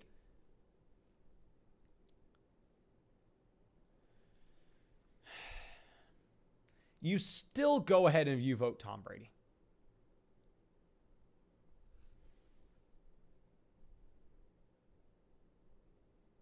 I think you still have to. Like, if you were an NFL player, who are you voting for the best player in the league right now? I think out of respect, you have to go ahead. I think you have to vote Brady. Like, Tom Brady's going to retire with every record imaginable, and nobody's going to be able to come close to them. Okay, so Sky Moore goes 92, MVS 91. Let's swing this back around. Okay, Doc79 goes Antonio Gibson. So we're going to take Robert Woods here. We need another wide receiver. We're going to get our third guy. But yeah, I mean, if you're looking at this, and obviously this is not just for the NFL Top 100, figuring out who the best quarterback currently is. But Tom Brady has 84,000 passing yards. The fifth quarterback on the list in passing yards has 64,000, has 20,000 less than Brady. And if Brady gets 4,500 this upcoming year, he's going to be sitting at 90,000 passing yards. Like, Brady's going to hold every NFL record, and nobody's going to be able to come close to him.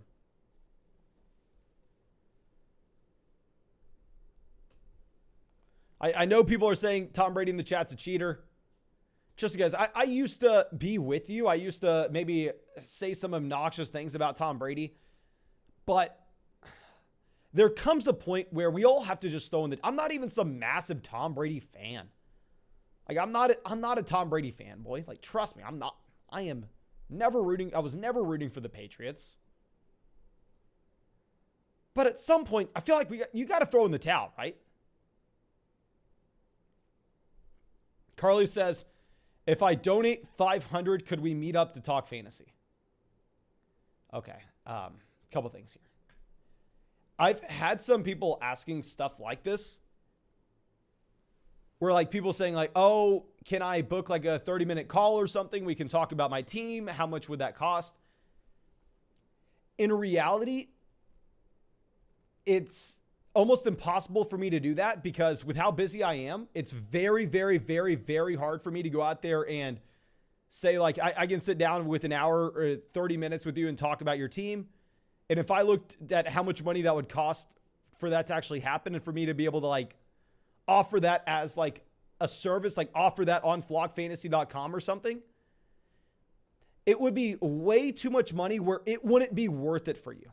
Like, I don't want, like, trust me, I would love for you to donate $500 and I would meet you on Zoom and talk about your fantasy team till the end of the day. But in reality, I'd feel so bad about that, my friend, because I can tell you right now for a damn fact that it's not going to give you $500 worth of value. What can I possibly say? What can I possibly say to be worth that? So...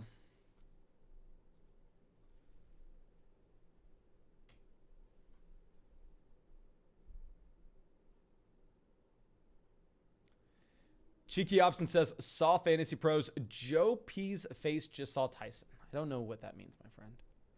I don't know what that means. Okay. So now we have Garrett Wilson off the board here, 110.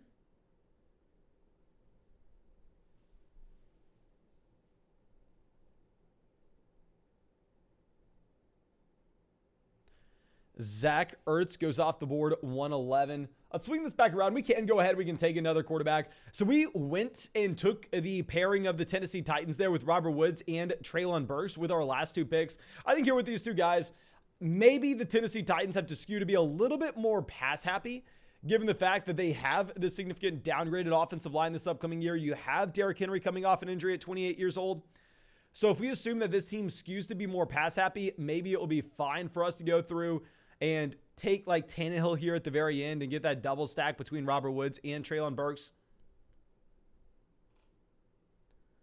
In reality, like the player that I'd actually want right now is...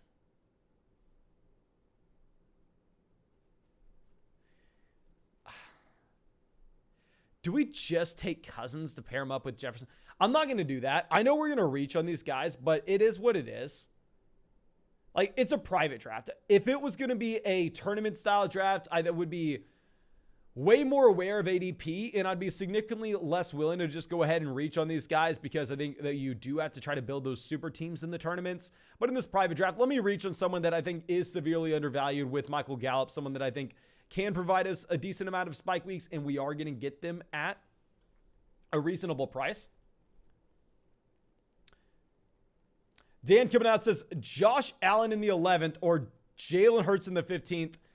We have Justin Herbert as a keeper as well. Oh, congrats on being able to keep Josh Allen in the 11th round. Like, let's not overthink about it. I mean, let's not overthink it. The 11th round and the 15th round in the keeper format is about the same thing.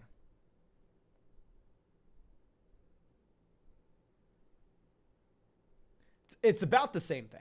Like, let's just keep Josh Allen. And I don't even think we think about it at all. And we're going to go ahead. We're going to take Russell Gage here. I think with Russell Gage, he was a horrendous pick back when he was going in the 6th round. But now to get him in the 11th is going to be completely fine.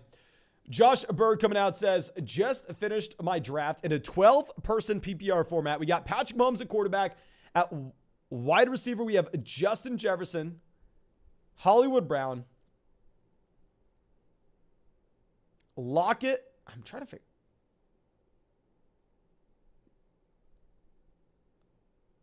And then we have Javonte Williams, Cam Akers at running back. I think we need to make some different plays with this team, my friend.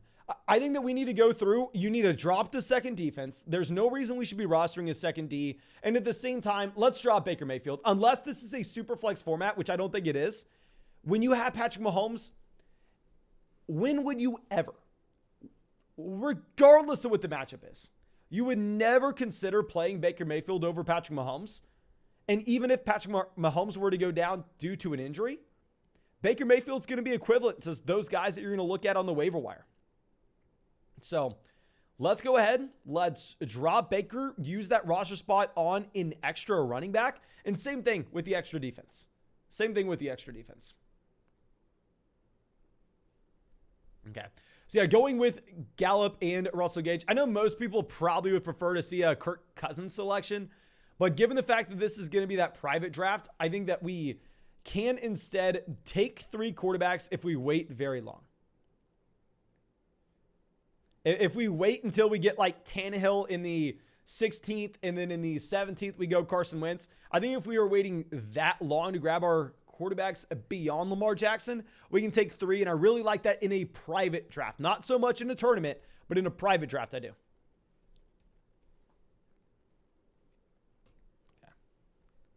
Caden says, Roy Halou won me $2,000 when I was 9 years old. Oh my gosh.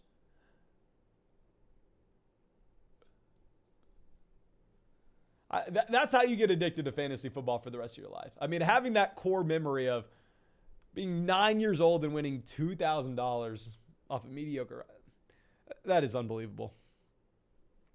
Okay, so we go James Robinson, 140. Here, we still need to be bringing in these wide receivers. I really like the wide receivers we have available to us in this range. Let's go ahead. Let's take Devontae Parker here. I think we need to build around 8 wide receivers with this team. When we decided to grab the elite level quarterback in Lamar, we decided to go Javonte, Chubb, Akers, and Josh Jacobs. We seem to be hammering in wide receivers at this point. And if we're looking at the teams after us, there's a chance we get Irv Smith Jr. on the way back around. Jayen already has Kyle Pitts and Cole Kmet. So let's see what he decides to do. I don't think he can take Irv Smith Jr. when he already has those 2 other tight ends. Speen has George Kittle. They could go Irv Smith Jr. if they wanted. I don't know if they're going to, but we'll see. We'll see. Jay decides to go Tyler Algier here, a 144. And Khalil Herbert off the board as well. We're fine at running back. We're not looking to add too many more running backs in this range. Irv Smith Jr. off the board. Once you have Irv Smith Jr., that is a significant teardrop in tight end. We are still going to go ahead. We're still going to take Hunter Henry here. I mean, with Hunter Henry, we are reaching, but we just took Devontae Parker as well. So maybe this is a team where we just go ahead. We take Henry, we take Devontae Parker, and then we get Mac Jones later on for the double stack at the tight end position. So I think that would make a lot of sense. Okay. So let's scroll this down. If you have not done so already, please go down there, drop a like in the live stream, but I'm imagining that literally every single person here has dropped a like. Literally, we have like a little under 1,000 people watching, almost 1,500 likes. Dear God.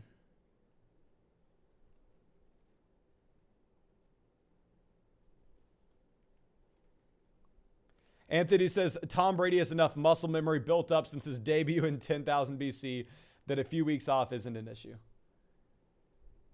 Yeah, when did Brady start again? Like, if you look at this, it is the craziest thing in the world. It is the I don't want to go down a rabbit hole. And like I'm saying, I'm not some massive Tom Brady fanboy, but to look at this,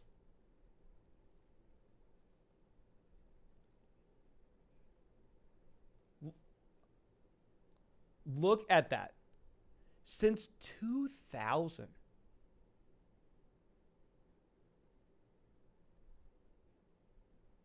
I wasn't even in elementary school in 2000. I wasn't even in elementary school. It's just absolutely ridiculous. I'm not saying Brady's some massive value in drafts right now. If anything, I don't love the value of Tom Brady given the fact he has no rushing upside, but okay.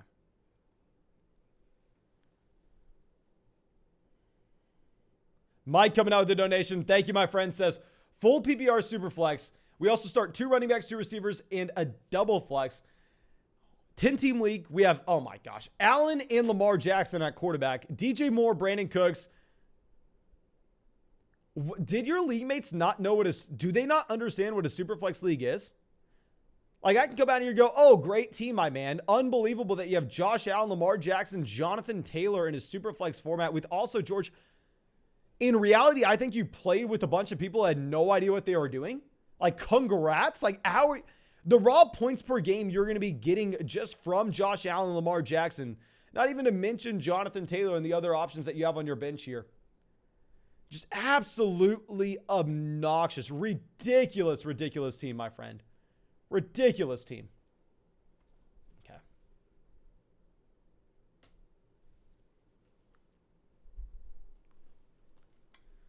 Okay, so now there is a wide receiver that I'd like here. I mean, usually I'd be rooting for Jameson Williams to make it to us if we were playing in that tournament-style contest where we needed to have the highest ceiling possible for weeks 15, 16, 17. But in this format in particular, where it's just cumulative scoring, Robbie Anderson, no-brainer selection, lock it in 166. And Dan says, 10-team, 3-wide receiver, PPR. Pick 2, we got Diggs in the 4th, Jalen Waddle in the 11th, Josh Allen in the 11th, Jalen Hurts 15th, or Cam Akers in the 16th. Akers, Waddle, Hurts, all eligible in 2023 if kept. Okay. So I don't think we can keep Diggs in the 4th in that case if you can't keep Diggs in 2023 either. I think we probably have to go ahead if we keep 2. I think the play is Waddle and Josh Allen in the 11th. I think you go Waddle, Josh Allen. I think here we could go J.D. McKissic or Gerald Everett. In reality, we really need to bring in some tight ends. We're going to get a 3rd tight end as well with this build. So let's go ahead. Let's take Gerald Everett here. Mac Jones would have been in play for us. Like I said, we could be looking at Mac Jones with the double stack of Devontae Parker and Hunter Henry. But there's the outside chance that Mac Jones ends up making it on the way back around. We also have the potential double stack with Tannehill, Treylon Burks, and Robert Woods. I think we have a ton of different options here. Okay. So Colin coming out says, thoughts on A.J. Dillon as a running back 2 to start the year. With A.J. Dillon, obviously you have a high floor in that he's going to be getting like 10 to 12 touches minimum every single week. But what I'd be worried about is if he does not get the red zone role in Green Bay, and you have Aaron Jones getting every single target out of the backfield and every single touch inside the 20-yard line as well, it will be very difficult for A.J. Dillon to be able to be a running back that you can just go through and plug in on a week-to-week basis. There's an outside chance that he is fancy. Where he is fancy Jamal Williams, where Jamal Williams had a very large role of playing alongside Aaron Jones for years in Green Bay, where that role just didn't lead to fantasy football points because he didn't get targets. He didn't get touches in the red zone. And when you have instead Aaron Jones getting all that work, there are not many high value touches left in the offense. However, if we see A.J. Dillon as a running back that is utilized inside the 10-yard line, given the upside you should have for touchdowns in Green Bay, then I think you could start him on a week-to-week basis and really just be excited when he does score the touchdown. Okay. Isaac says, would you rather have Tyler Algier or J.D. McKissic? I would rather have Algier because with J.D. McKissic, you know who he is. He's never going to be a player that has an extremely high ceiling where you know when to start him going into the week. Even if you were to have an injury to Antonio Gibson, it's not like J.D. McKissic's ever going to be a running back getting 20 touches in an individual week. Tyler Algier does have the size where he could eventually turn into that 3-down player. So if you're in best ball, maybe you make the argument that J.D. McKissic's appealing because with McKissic in his receiving role in his offense, he could randomly spike up into your starting lineup. But if you're playing in like a regular redraft league, I think you have to go ahead. I think you have to take the rookie running back that has more upside. Okay. Let's swing this back around. Yeah, Mac Jones, Ryan Tannehill, these are guys that we're looking for. I mean, we took Devontae Parker and Hunter Henry earlier on in this draft. We took Robert Woods and Treylon Burks as well. So, yeah, we want both these quarterbacks, and our tight end in Logan Thomas does go. So, I think we made the right decision to take Gerald Everett. Let's see if these teams in front of us can go with the third QB. Rodgers, Cousins, I'd imagine you're done. Burrow, Daniel Jones, I think up to you. Mahomes, Lance. So we definitely know Dog 79's done at quarterback. I don't know about the other teams here. Okay. Paris Campbell off the board at 187. Yeah, so we get Mac Jones here. Oh, this is a beautiful draft. Mac Jones, pick 190. That's going to be a no-brainer selection. And we're possibly going to get Tannehill on the way back around. I don't know what Jayan decides to do. Maybe he goes Tannehill. I mean, can't fault him if he goes Tannehill. He doesn't have anybody for Tennessee. He goes Watson. Jayan, you know. I love Deshaun Watson in the tournament drafts on Underdog where we're optimizing for weeks 15, 16, 17. But in these private drafts where it's just cumulative scoring weeks 1 through 17, it is very difficult for me to go ahead and take Deshaun Watson here. Very difficult. Now, Art coming out. Thank you, my friend. Let me first take Tannehill. Oh, dear God. This is a great team. This is a great team. I don't love the idea of taking 3 quarterbacks in a tournament-style draft as we were discussing, but here in this private draft thing, it makes so much sense. Let me show this draft board off. And Art says, hey, Flock, thoughts on this 12-team Dynasty Superflex? Start 2 running backs, 3 receivers, double tight ends, and 3 flexes. Okay, this is how a Dynasty League should look. This is the format you should have with the Dynasty League. Love that you have to start 2 tight ends as well, where these tight ends actually do have a considerable amount of value. So we have Lamar, Kyler, and Deshaun Watson. So you have 3 top 6 quarterbacks on a Dynasty perspective. I mean, Deshaun Watson is an elite level asset in Dynasty. In Dynasty Superflex leagues, Deshaun Watson should be a first-round pick in my opinion. And then we have Travis Etienne, Joe Mixon, J.K. Dobbins, Antonio Gibson at running back. We have Kupp and Diggs for the win now assets at wide receiver. Allen Robinson, Corey Davis as well. This is a very unique team in that I feel like with Deshaun Watson, obviously, is a long-term option in Dynasty, but we're pairing him up with some win now assets. And a 12-team league, obviously, this is a super team. Going to be difficult to overcome with the lack of tight end production if you did not have additional flex spots. Why I think that even though you are going to get crushed at tight end, in a league where you have to start 2 of these guys, it may not matter as much is because if we count out the starting lineup spots here, you start 2 quarterbacks, 2 running backs, 3 receivers, 2 tight ends, and 3 flexes. So you start 12 players on a week-to-week basis. That means what? Let me do this simple math. 16% of your starting lineup spots are going to come from tight end. With that, we should assume that they score lower than any other position. I would say about 12% of your starting lineup output on a week-to-week basis is coming from that tight end spot. Maybe even lower than that, maybe closer to like 10%. Or I think you can overcome the lack of tight ends. Okay. But I don't think y'all need to see any more of that draft. Let's go ahead and instead, let's fire up another one of these. I don't have anything else to say other than thank you so much. I appreciate all the support. We literally almost have 1,500 likes in the stream. This is the most ridiculous live stream we've ever had. We almost have 1,500 likes on this. So if you want to join our next draft, just click the link in the live chat that says a $3 draft here. $3 draft here.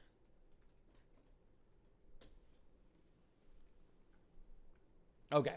And if you are not signed up for Underdog Fantasy, guys, we draft on Underdog Fantasy every single night on the live stream.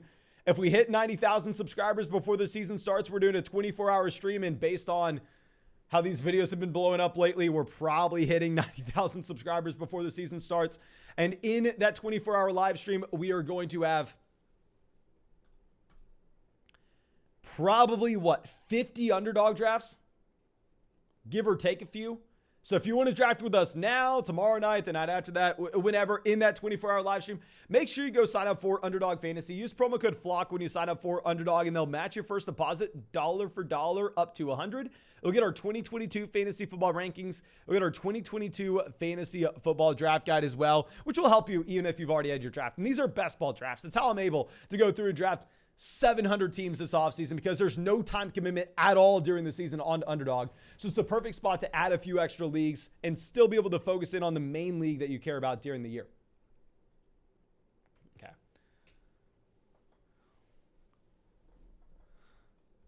So now let's see if we have Dak Street Boys. This is my favorite team. This is my favorite name on Underdog. Favorite name on Underdog, Dak Street Boys. We got Steve the Weave out here as well. We got Dog79 again. We got Jelly Pump again. We got Dan again. Thank you, everybody. Undertakers, I believe we have not seen them out here in a while. Maybe I'm mistaken, but thank you, everyone. Okay. Now, this team on the clock, I'd imagine we get, here's my guess. JT, CMC, Jefferson, Kupp, Chase. Maybe someone mixes it up for us, and maybe we see something different, but I don't know. And we have some questions regarding Najee Harris and the Liz Frank injury that he suffered. I don't know. How much, first off, let me selfishly go through and look at how much Najee Harris I have.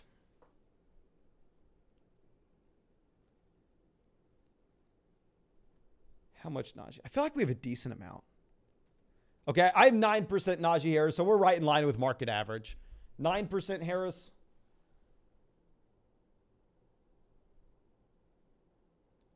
A sprained Liz Frank in training camp.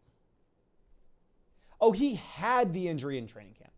If it's, I had been dealing with this injury, but he was still playing in training, like, I don't think we need to be worried. Of course.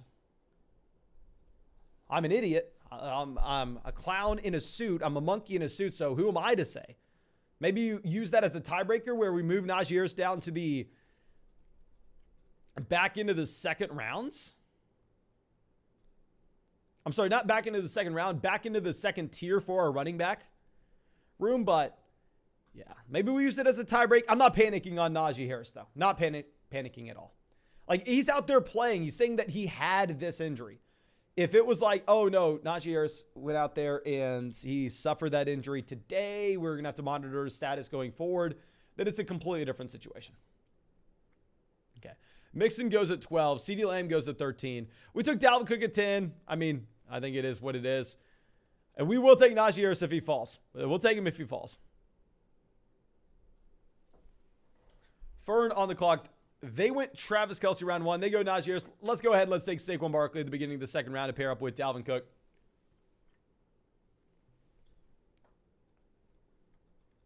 Nick says, Mason, is Underdog dropping any new tournaments before the season starts? Obviously, they have Best Ball Mania right now. They have also the Massive, which is a $2,500 buy-in, which I'd imagine not many of us are getting in. I'm not getting in it. Now, let me look at their Twitter. I believe...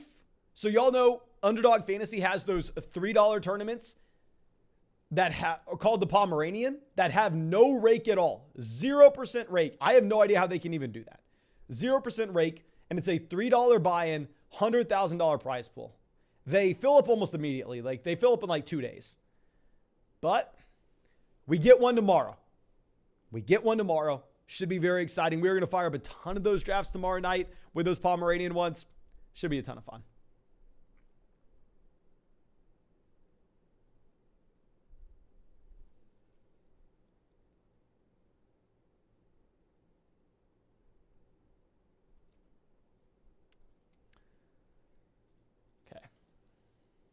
And I don't know if we get a Puppy 4. They tweeted out like Puppy 4, like little eye emojis. But at the same time, right now, Best Ball Mania, I'm almost certain fills. It's 78% filled. And what, it closes on the 8th. So it has like 10, 11 days. Yeah, so I'm assuming that it fills, but I think they probably want people prioritizing jumping into Best Ball Mania and not a puppy draft. So I'd imagine if we get a puppy draft, it probably comes closer to the season, but I'm just guessing here. I am just guessing. Okay. Nick says was hoping for a puppy 4. Maybe we get it. They tweeted out puppy 4 with eye emojis a couple weeks ago. That's what I'm going off. That's the insider info that I currently have. They tweeted something out.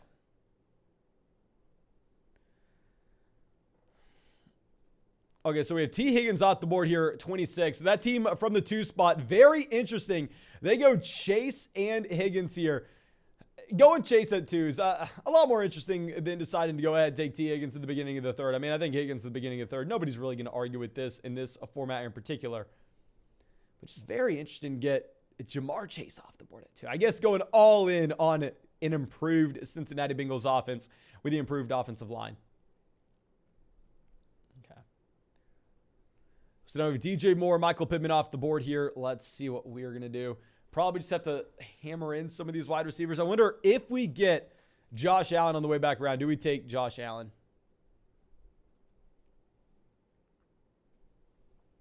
Trey says, what does 0% rake mean? So y'all know if you enter in a contest on Underdog, so what it will show you is it'll show like, here, I'll show you right after this. Essentially, it'll say rake, and it'll be like 9%. So Underdog takes 9% of the league pot. That's how they make money. Obviously, Underdog Fantasy is not a charity. They're not doing this all for free, which 9% is very, very low. In higher stakes contests, it's even lower than that. Some of them get down to like 5%.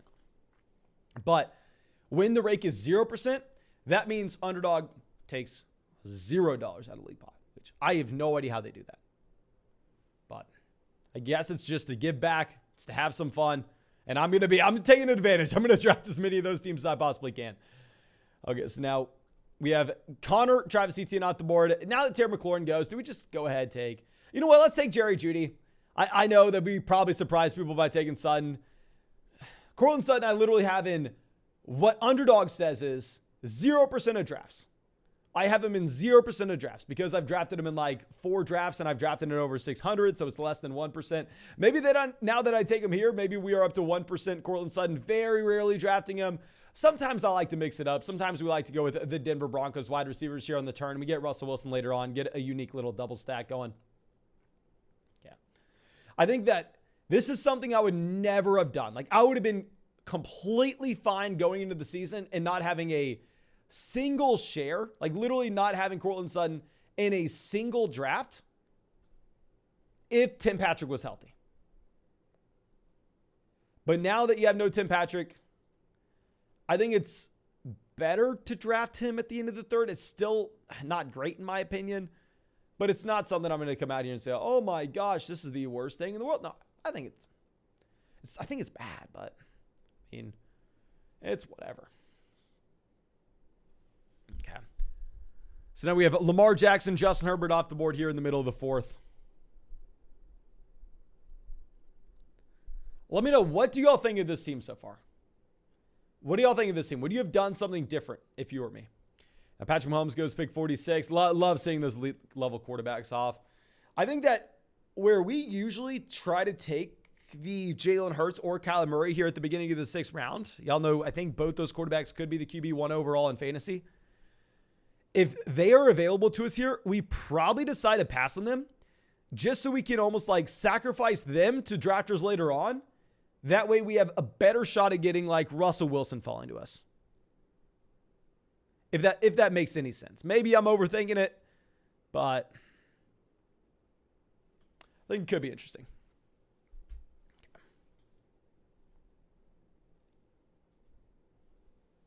So Hollywood Brown finally off the board, 48. Not going to lie to you, I think Hollywood Brown outscores Cortland Sutton. Like, we do this because we do want to diversify slightly, yada, yada, yada, but crazy value with Hollywood. I think Hollywood probably outscores Cortland Sutton here. Now we have Cam Akers off the board.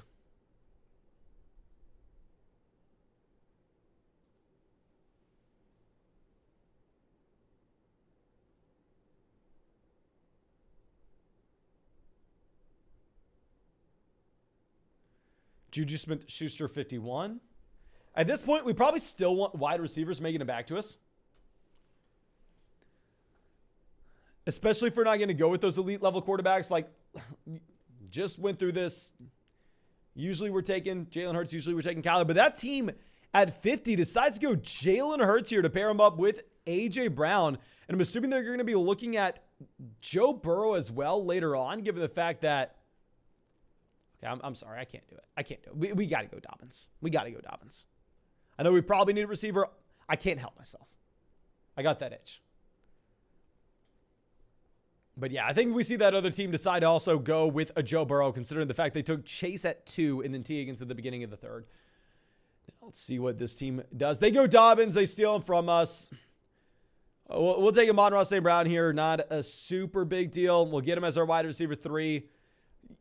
In reality, if we weren't trying to make sure that we were getting Russell Wilson falling to us later on, we'd probably just go ahead and take Kyler Murray. But Josh coming out says, rate my team, please. We got Burrow, Kupp, Mike Williams, Leonard Fournette, Ezekiel Elliott, Kareem Hunt, Antonio Gibson, Ayuk, Julio, and London. Okay, so what I like is the players on the bench there, we are specifically targeting guys that we think have elite level ceilings, players that have upside. But at the same time, we're betting on Burrow, who should derive the majority of his value in the passing with the passing volume in his offense. I would like to try to bring in like a T. Higgins if we can. So if we could trade Mike Williams and then one of these bench wide receivers, even if it looks like we're overpaying on the surface, like trade Mike Williams and Brandon Ayuk and in return get back a T. Higgins, I think that would make a lot of sense just so we could get that correlation in with Joe Burrow. And in this shallow format, I mean, when you have this bench loaded up, I don't think that's going to hurt you too much.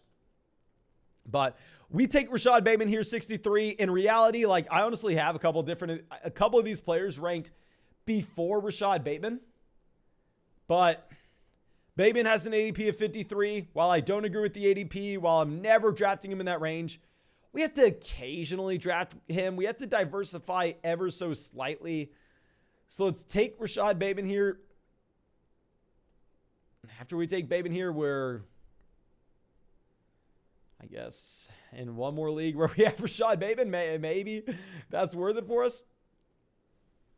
But Dylan goes 64. Let me know your thoughts. Would you prefer to see us go ahead and instead take AJ Dillon? Would you have rather had us go in the direction of AJ Dillon at 63? Riley says, just got Jamar Chase at 7 and then took Najee Harris at 18. Oh, okay. That is clearly some value. That's a nice wide receiver running back pairing through the first 2 rounds. I'd imagine that your league mates maybe got the Liz Frank report and they got a little bit nervous. But like I said, I'm an idiot. Maybe I am just completely wrong here. But based on how my 10 seconds reading of it sounds, because he's saying this is something I dealt with, this is something I had, I'm not going to be super concerned. Okay.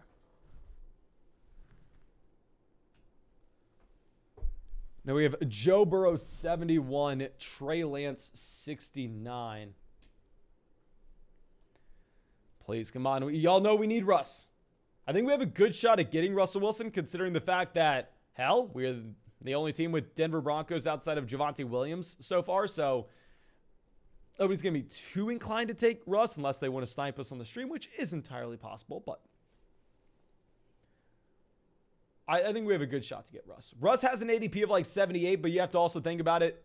A big reason for that is there are a lot of teams that take Russell Wilson there in the 7th because they took Jerry Jeudy in the middle of the 4th. Dan says, I'll take Jacob so you don't have to. Thank you. Thank you for saving me from myself, my friend. Thank you for saving me.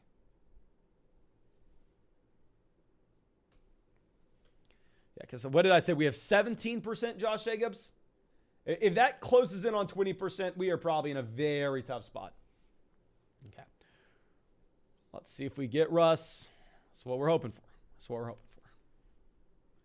Chase Edmonds off the board, pick 78. Devonta Smith goes 79. Smith would have been the wide receiver we were looking at if we had the option. Now, these two teams in front of us already have elite level quarterbacks. This team has Josh Allen. The other team has Justin Herbert. So I think we have a pretty good shot to get Russell Wilson here. Interesting that Tony's been falling. I wonder if it's because people are more excited about Wan'Dale Robinson.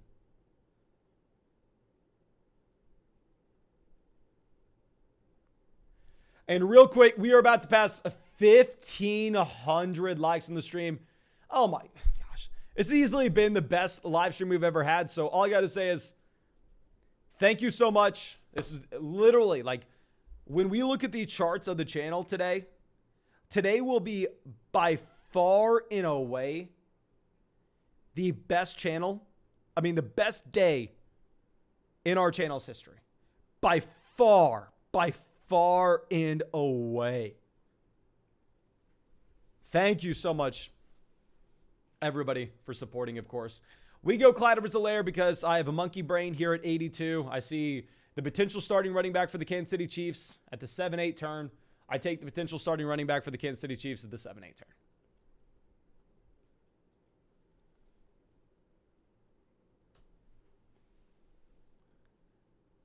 Okay, so Ramadre off.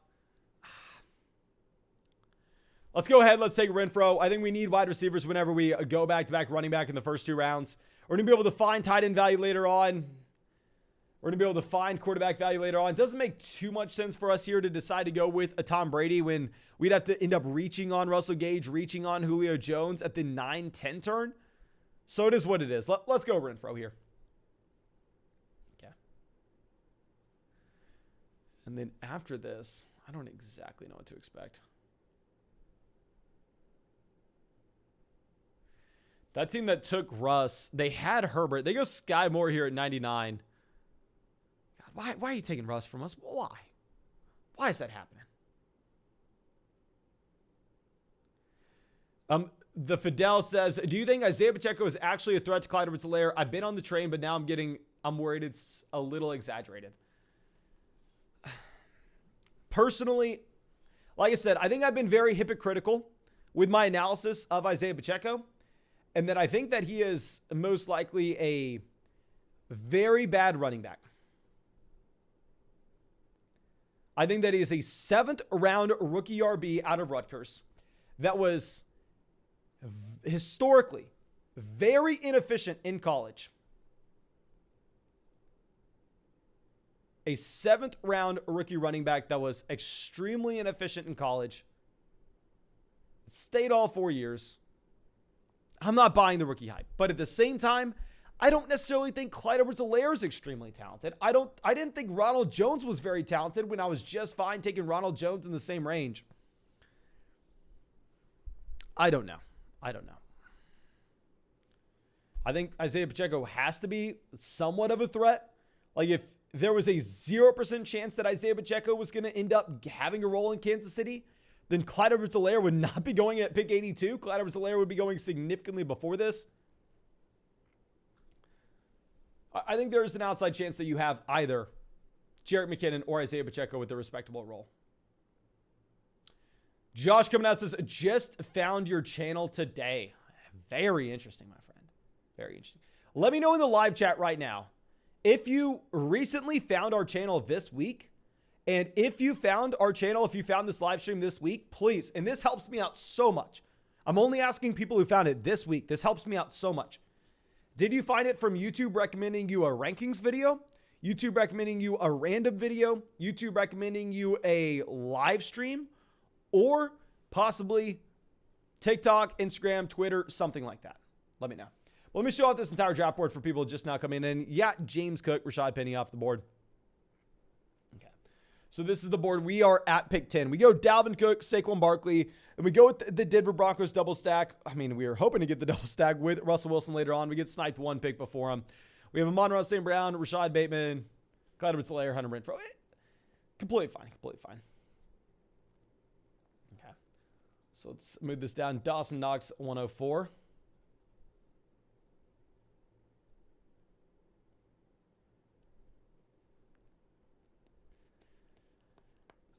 Zach Ertz off the board.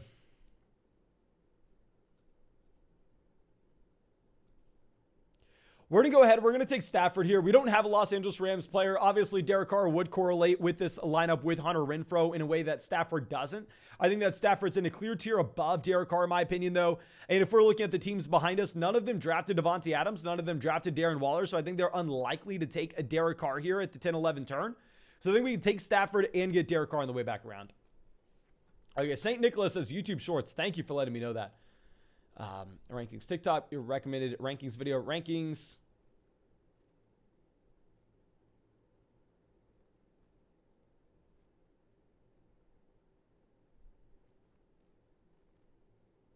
Okay, thank you for everybody letting me know. Okay, so Tyler Boyd off the board 108. It's kind of what we expect. I think there are a couple different strong values in this range, like a Cordell Patterson, some of these QBs. In a vacuum, I actually do prefer Aaron Rodgers over Derek Carr. Obviously, Carr has the higher ADP. We take Hunter Renfrow, so I guess it does make sense to just go ahead and take Derek Carr with this pick. So let's go Derek Carr's your second quarterback. Obviously, if you're playing in a 12-team shallow redraft format, you're never taking a second quarterback. You're going ahead. You are just going Stafford, and then you're done. And if something happens to Stafford, if you don't like the way he's performing, then you hit the waiver wire. No harm, no foul. But in a best ball league, it's going to be a little bit different. Obviously, we need to go out there. Obviously, we need to change our approach to that second quarterback slot where these guys can cycle through just with the highest scoring option every single week. And if you want to get in our next draft, make sure you go down there. Hit the link in the live chat. Hit the link in the description of the video. It's going to take you over to Underdog Fantasy. And on Underdog Fantasy, it's best ball. So there's no time commitment at all during the season. That's how I'm able to draft 700 of these teams this offseason. Trust me, I would not be able to do that if we had to submit a starting lineup, if we had to work the waiver wire. So it's a perfect spot to get in some extra fantasy football drafts. We do this every single night. We're going to probably do another 100 drafts before the season starts. Is where we're going to be drafting in our 24-hour live stream. And when you sign up to Underdog with promo code FLOCK, you're going to get our 2022 fantasy football rankings, our 2022 fantasy football draft guide, and you're going to support this channel. Okay. Nick says, Mason, do you ever do daily baseball drafts in Underdog? No, sir, I'm not smart enough. I am not smart enough to be doing that. I would just be punting my money away. You make the argument, I'm punting my money away here in these drafts, especially when we go in those high-stakes drafters and we're the fish in the room. We are the donkey in the room. But at least we're getting the stream equity in it. At least we're getting the entertainment value for it. Okay. Now we have Gallup off the board, 122. This is significantly before the Gallup's ADP, but to be completely honest, love the Gallup price. Love the Gallup price. I don't care if you're reaching on him. I think it's going to be a fine thing to do. Let me see how much Gallup I have. It felt like we were drafting Michael Gallup nonstop for like a month straight. Okay, yeah, we have. From an entry fee standpoint, Gallup is my fourth most drafted wide receiver. Love to see that. I love to see that. Okay. So Russell Gage off the board, 123. This is why we decided not to take Tom Brady, because it would have put us in an awkward spot where we wouldn't have gotten a Russell Gage. We wouldn't have gotten Julio Jones on the way back around. But Chase Claypool finally off the board, 125 here. We are in an interesting spot where we don't really need quarterback. We don't really need running back. We don't really need receiver. I think we can go so many different ways.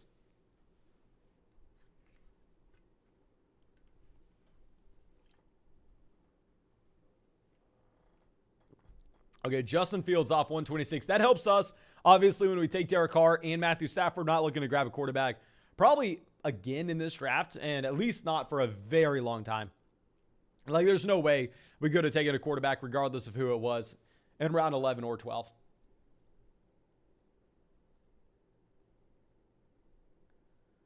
So let's see. Dog79 decides to go Jahan Dotson. We got Naheem Hines going off the board as well.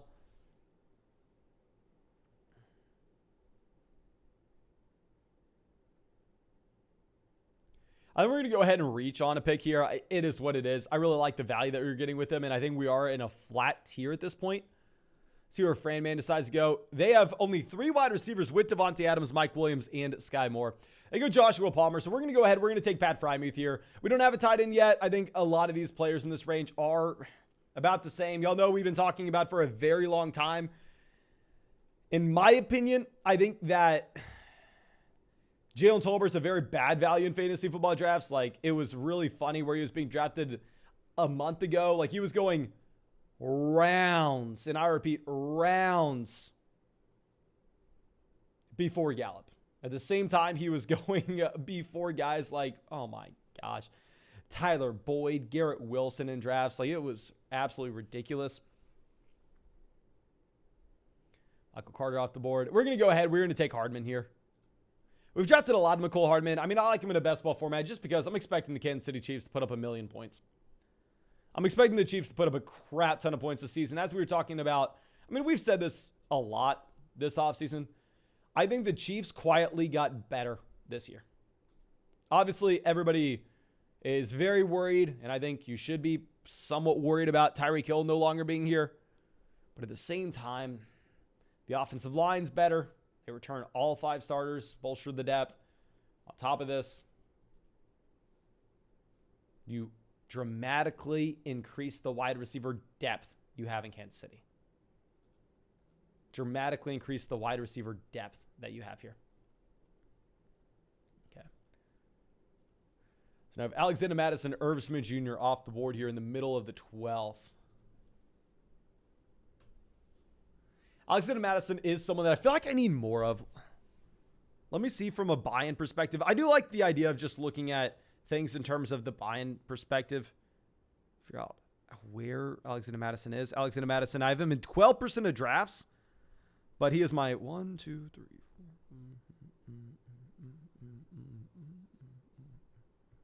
17th most invested into running back.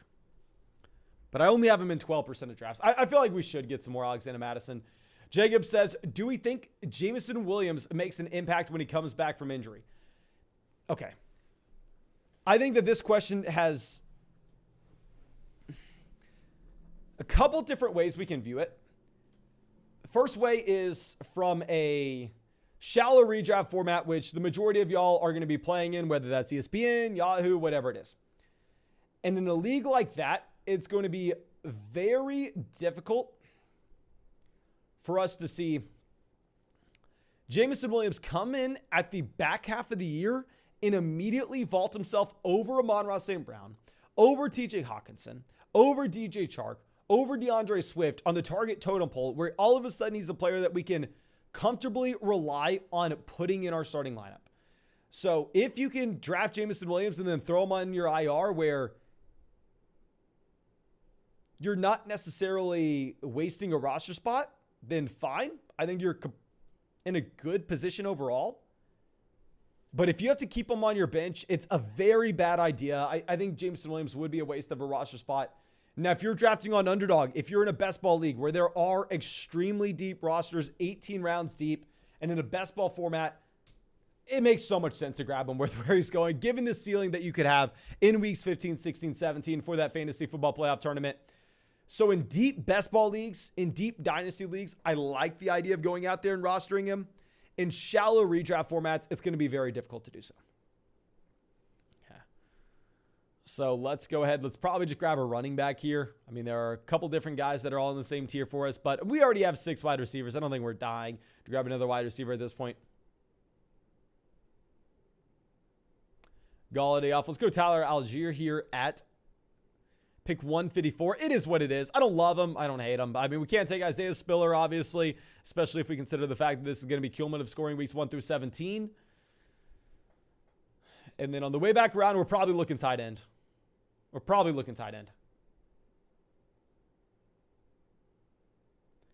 Ryan says, this is when I start to let my wife and kids make picks. Everyone wins. Definitely in a shallow redraft format. Once you get to like rounds 13, 14, 15, yeah. I mean, these are going to be guys hitting the waiver wire anyway, so probably a pretty good thing. Just let the wife have a couple picks.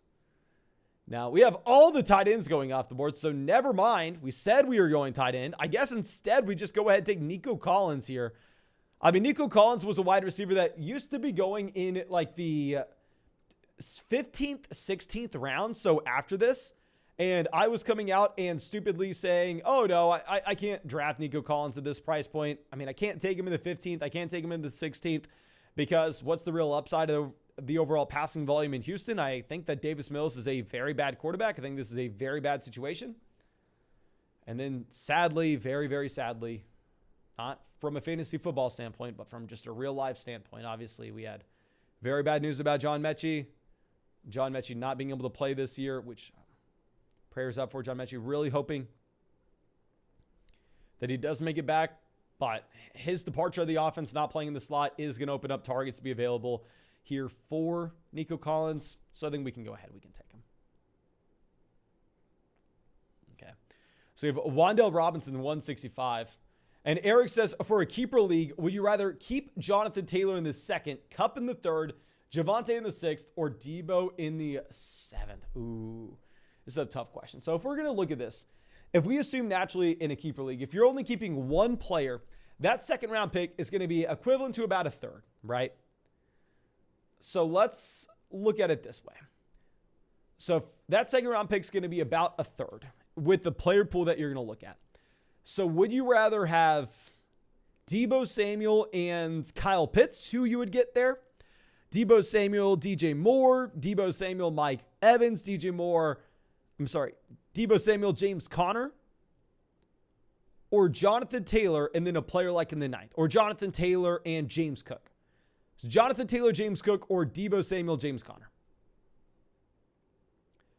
I still probably just go ahead, take the elite level running back in JT. I think you just don't overthink it with the keeper cost. I think you either go Jonathan Taylor or keeper Kupp, get the best player. Get the best player. Jonathan Taylor in the second, Kupp in the third. Up to you. Don't overthink it and decide that the keeper cost is too much where you have to take a Javonte or a Debo Samuel. Okay, but we go Marvin, and we see Marvin Jones go out the board. Probably a good thing for us to get a little run on wide receivers here once we go Nico Collins, 159. Let's swing this back around. Isaiah Spiller here, 173 to Dylan. Obviously, significantly behind his ADP. Ryan says, let's make this a historic stream. People hit that like. I think this is already a stream for the ages. I mean, guys, we are almost 1,600 likes in this live stream. We've had almost double the amount of likes in this live stream than current viewers. So I think everybody watching this, at least 99.999% of people have already dropped that like. And of course, all I got to say is thank you so much, everyone.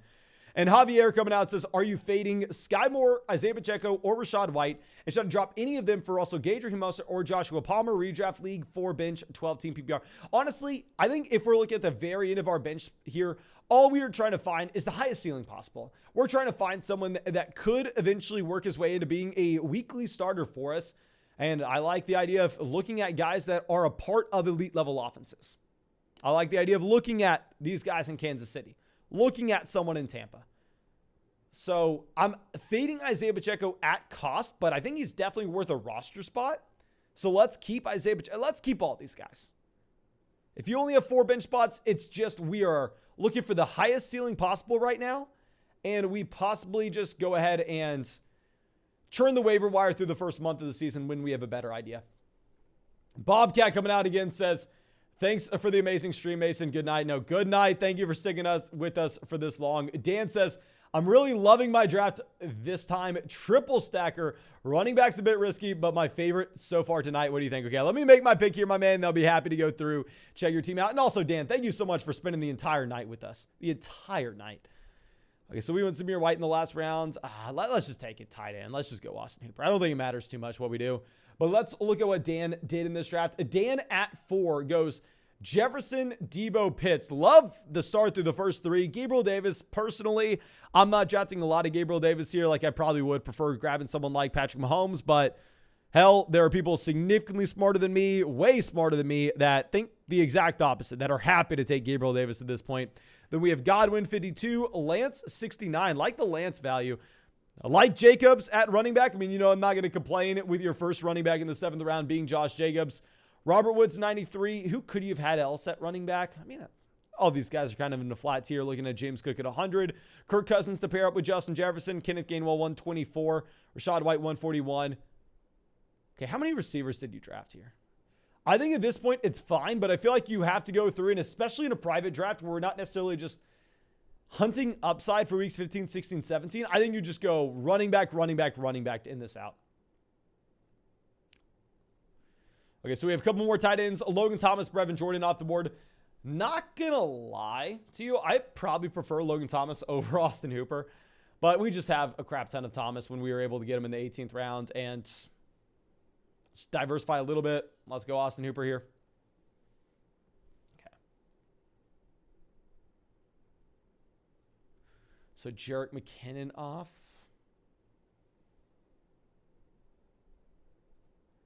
Isaiah Likely 190.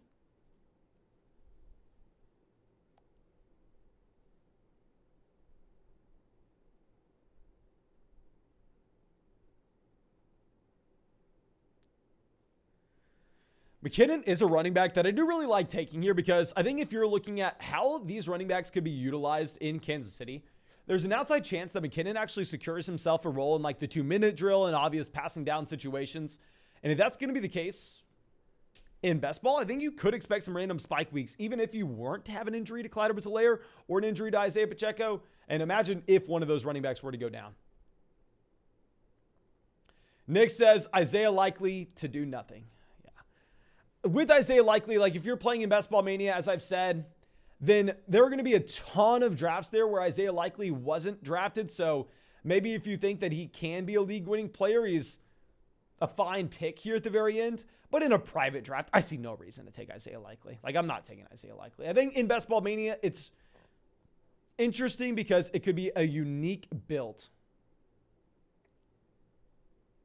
Okay.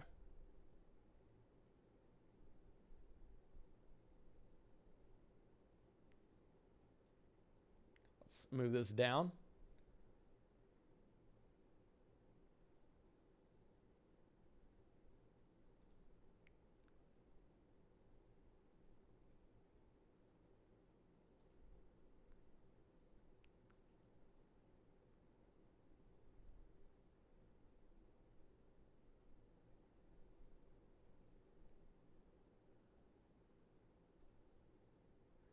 Some more running backs off the board here. I don't think we're dying to bring running backs in. I think we need another tight end. Not only do we need another tight end, but I guess we go Taysom Hill here. I mean, the team after us has... No, they have Kelsey Gesicki. They can't take another option.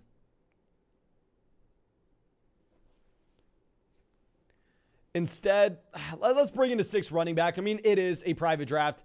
And then the team right after that has 3 tight ends already. So we're going to get Taysom Hill on the way back around as our 18th round pick, as our 3rd tight end.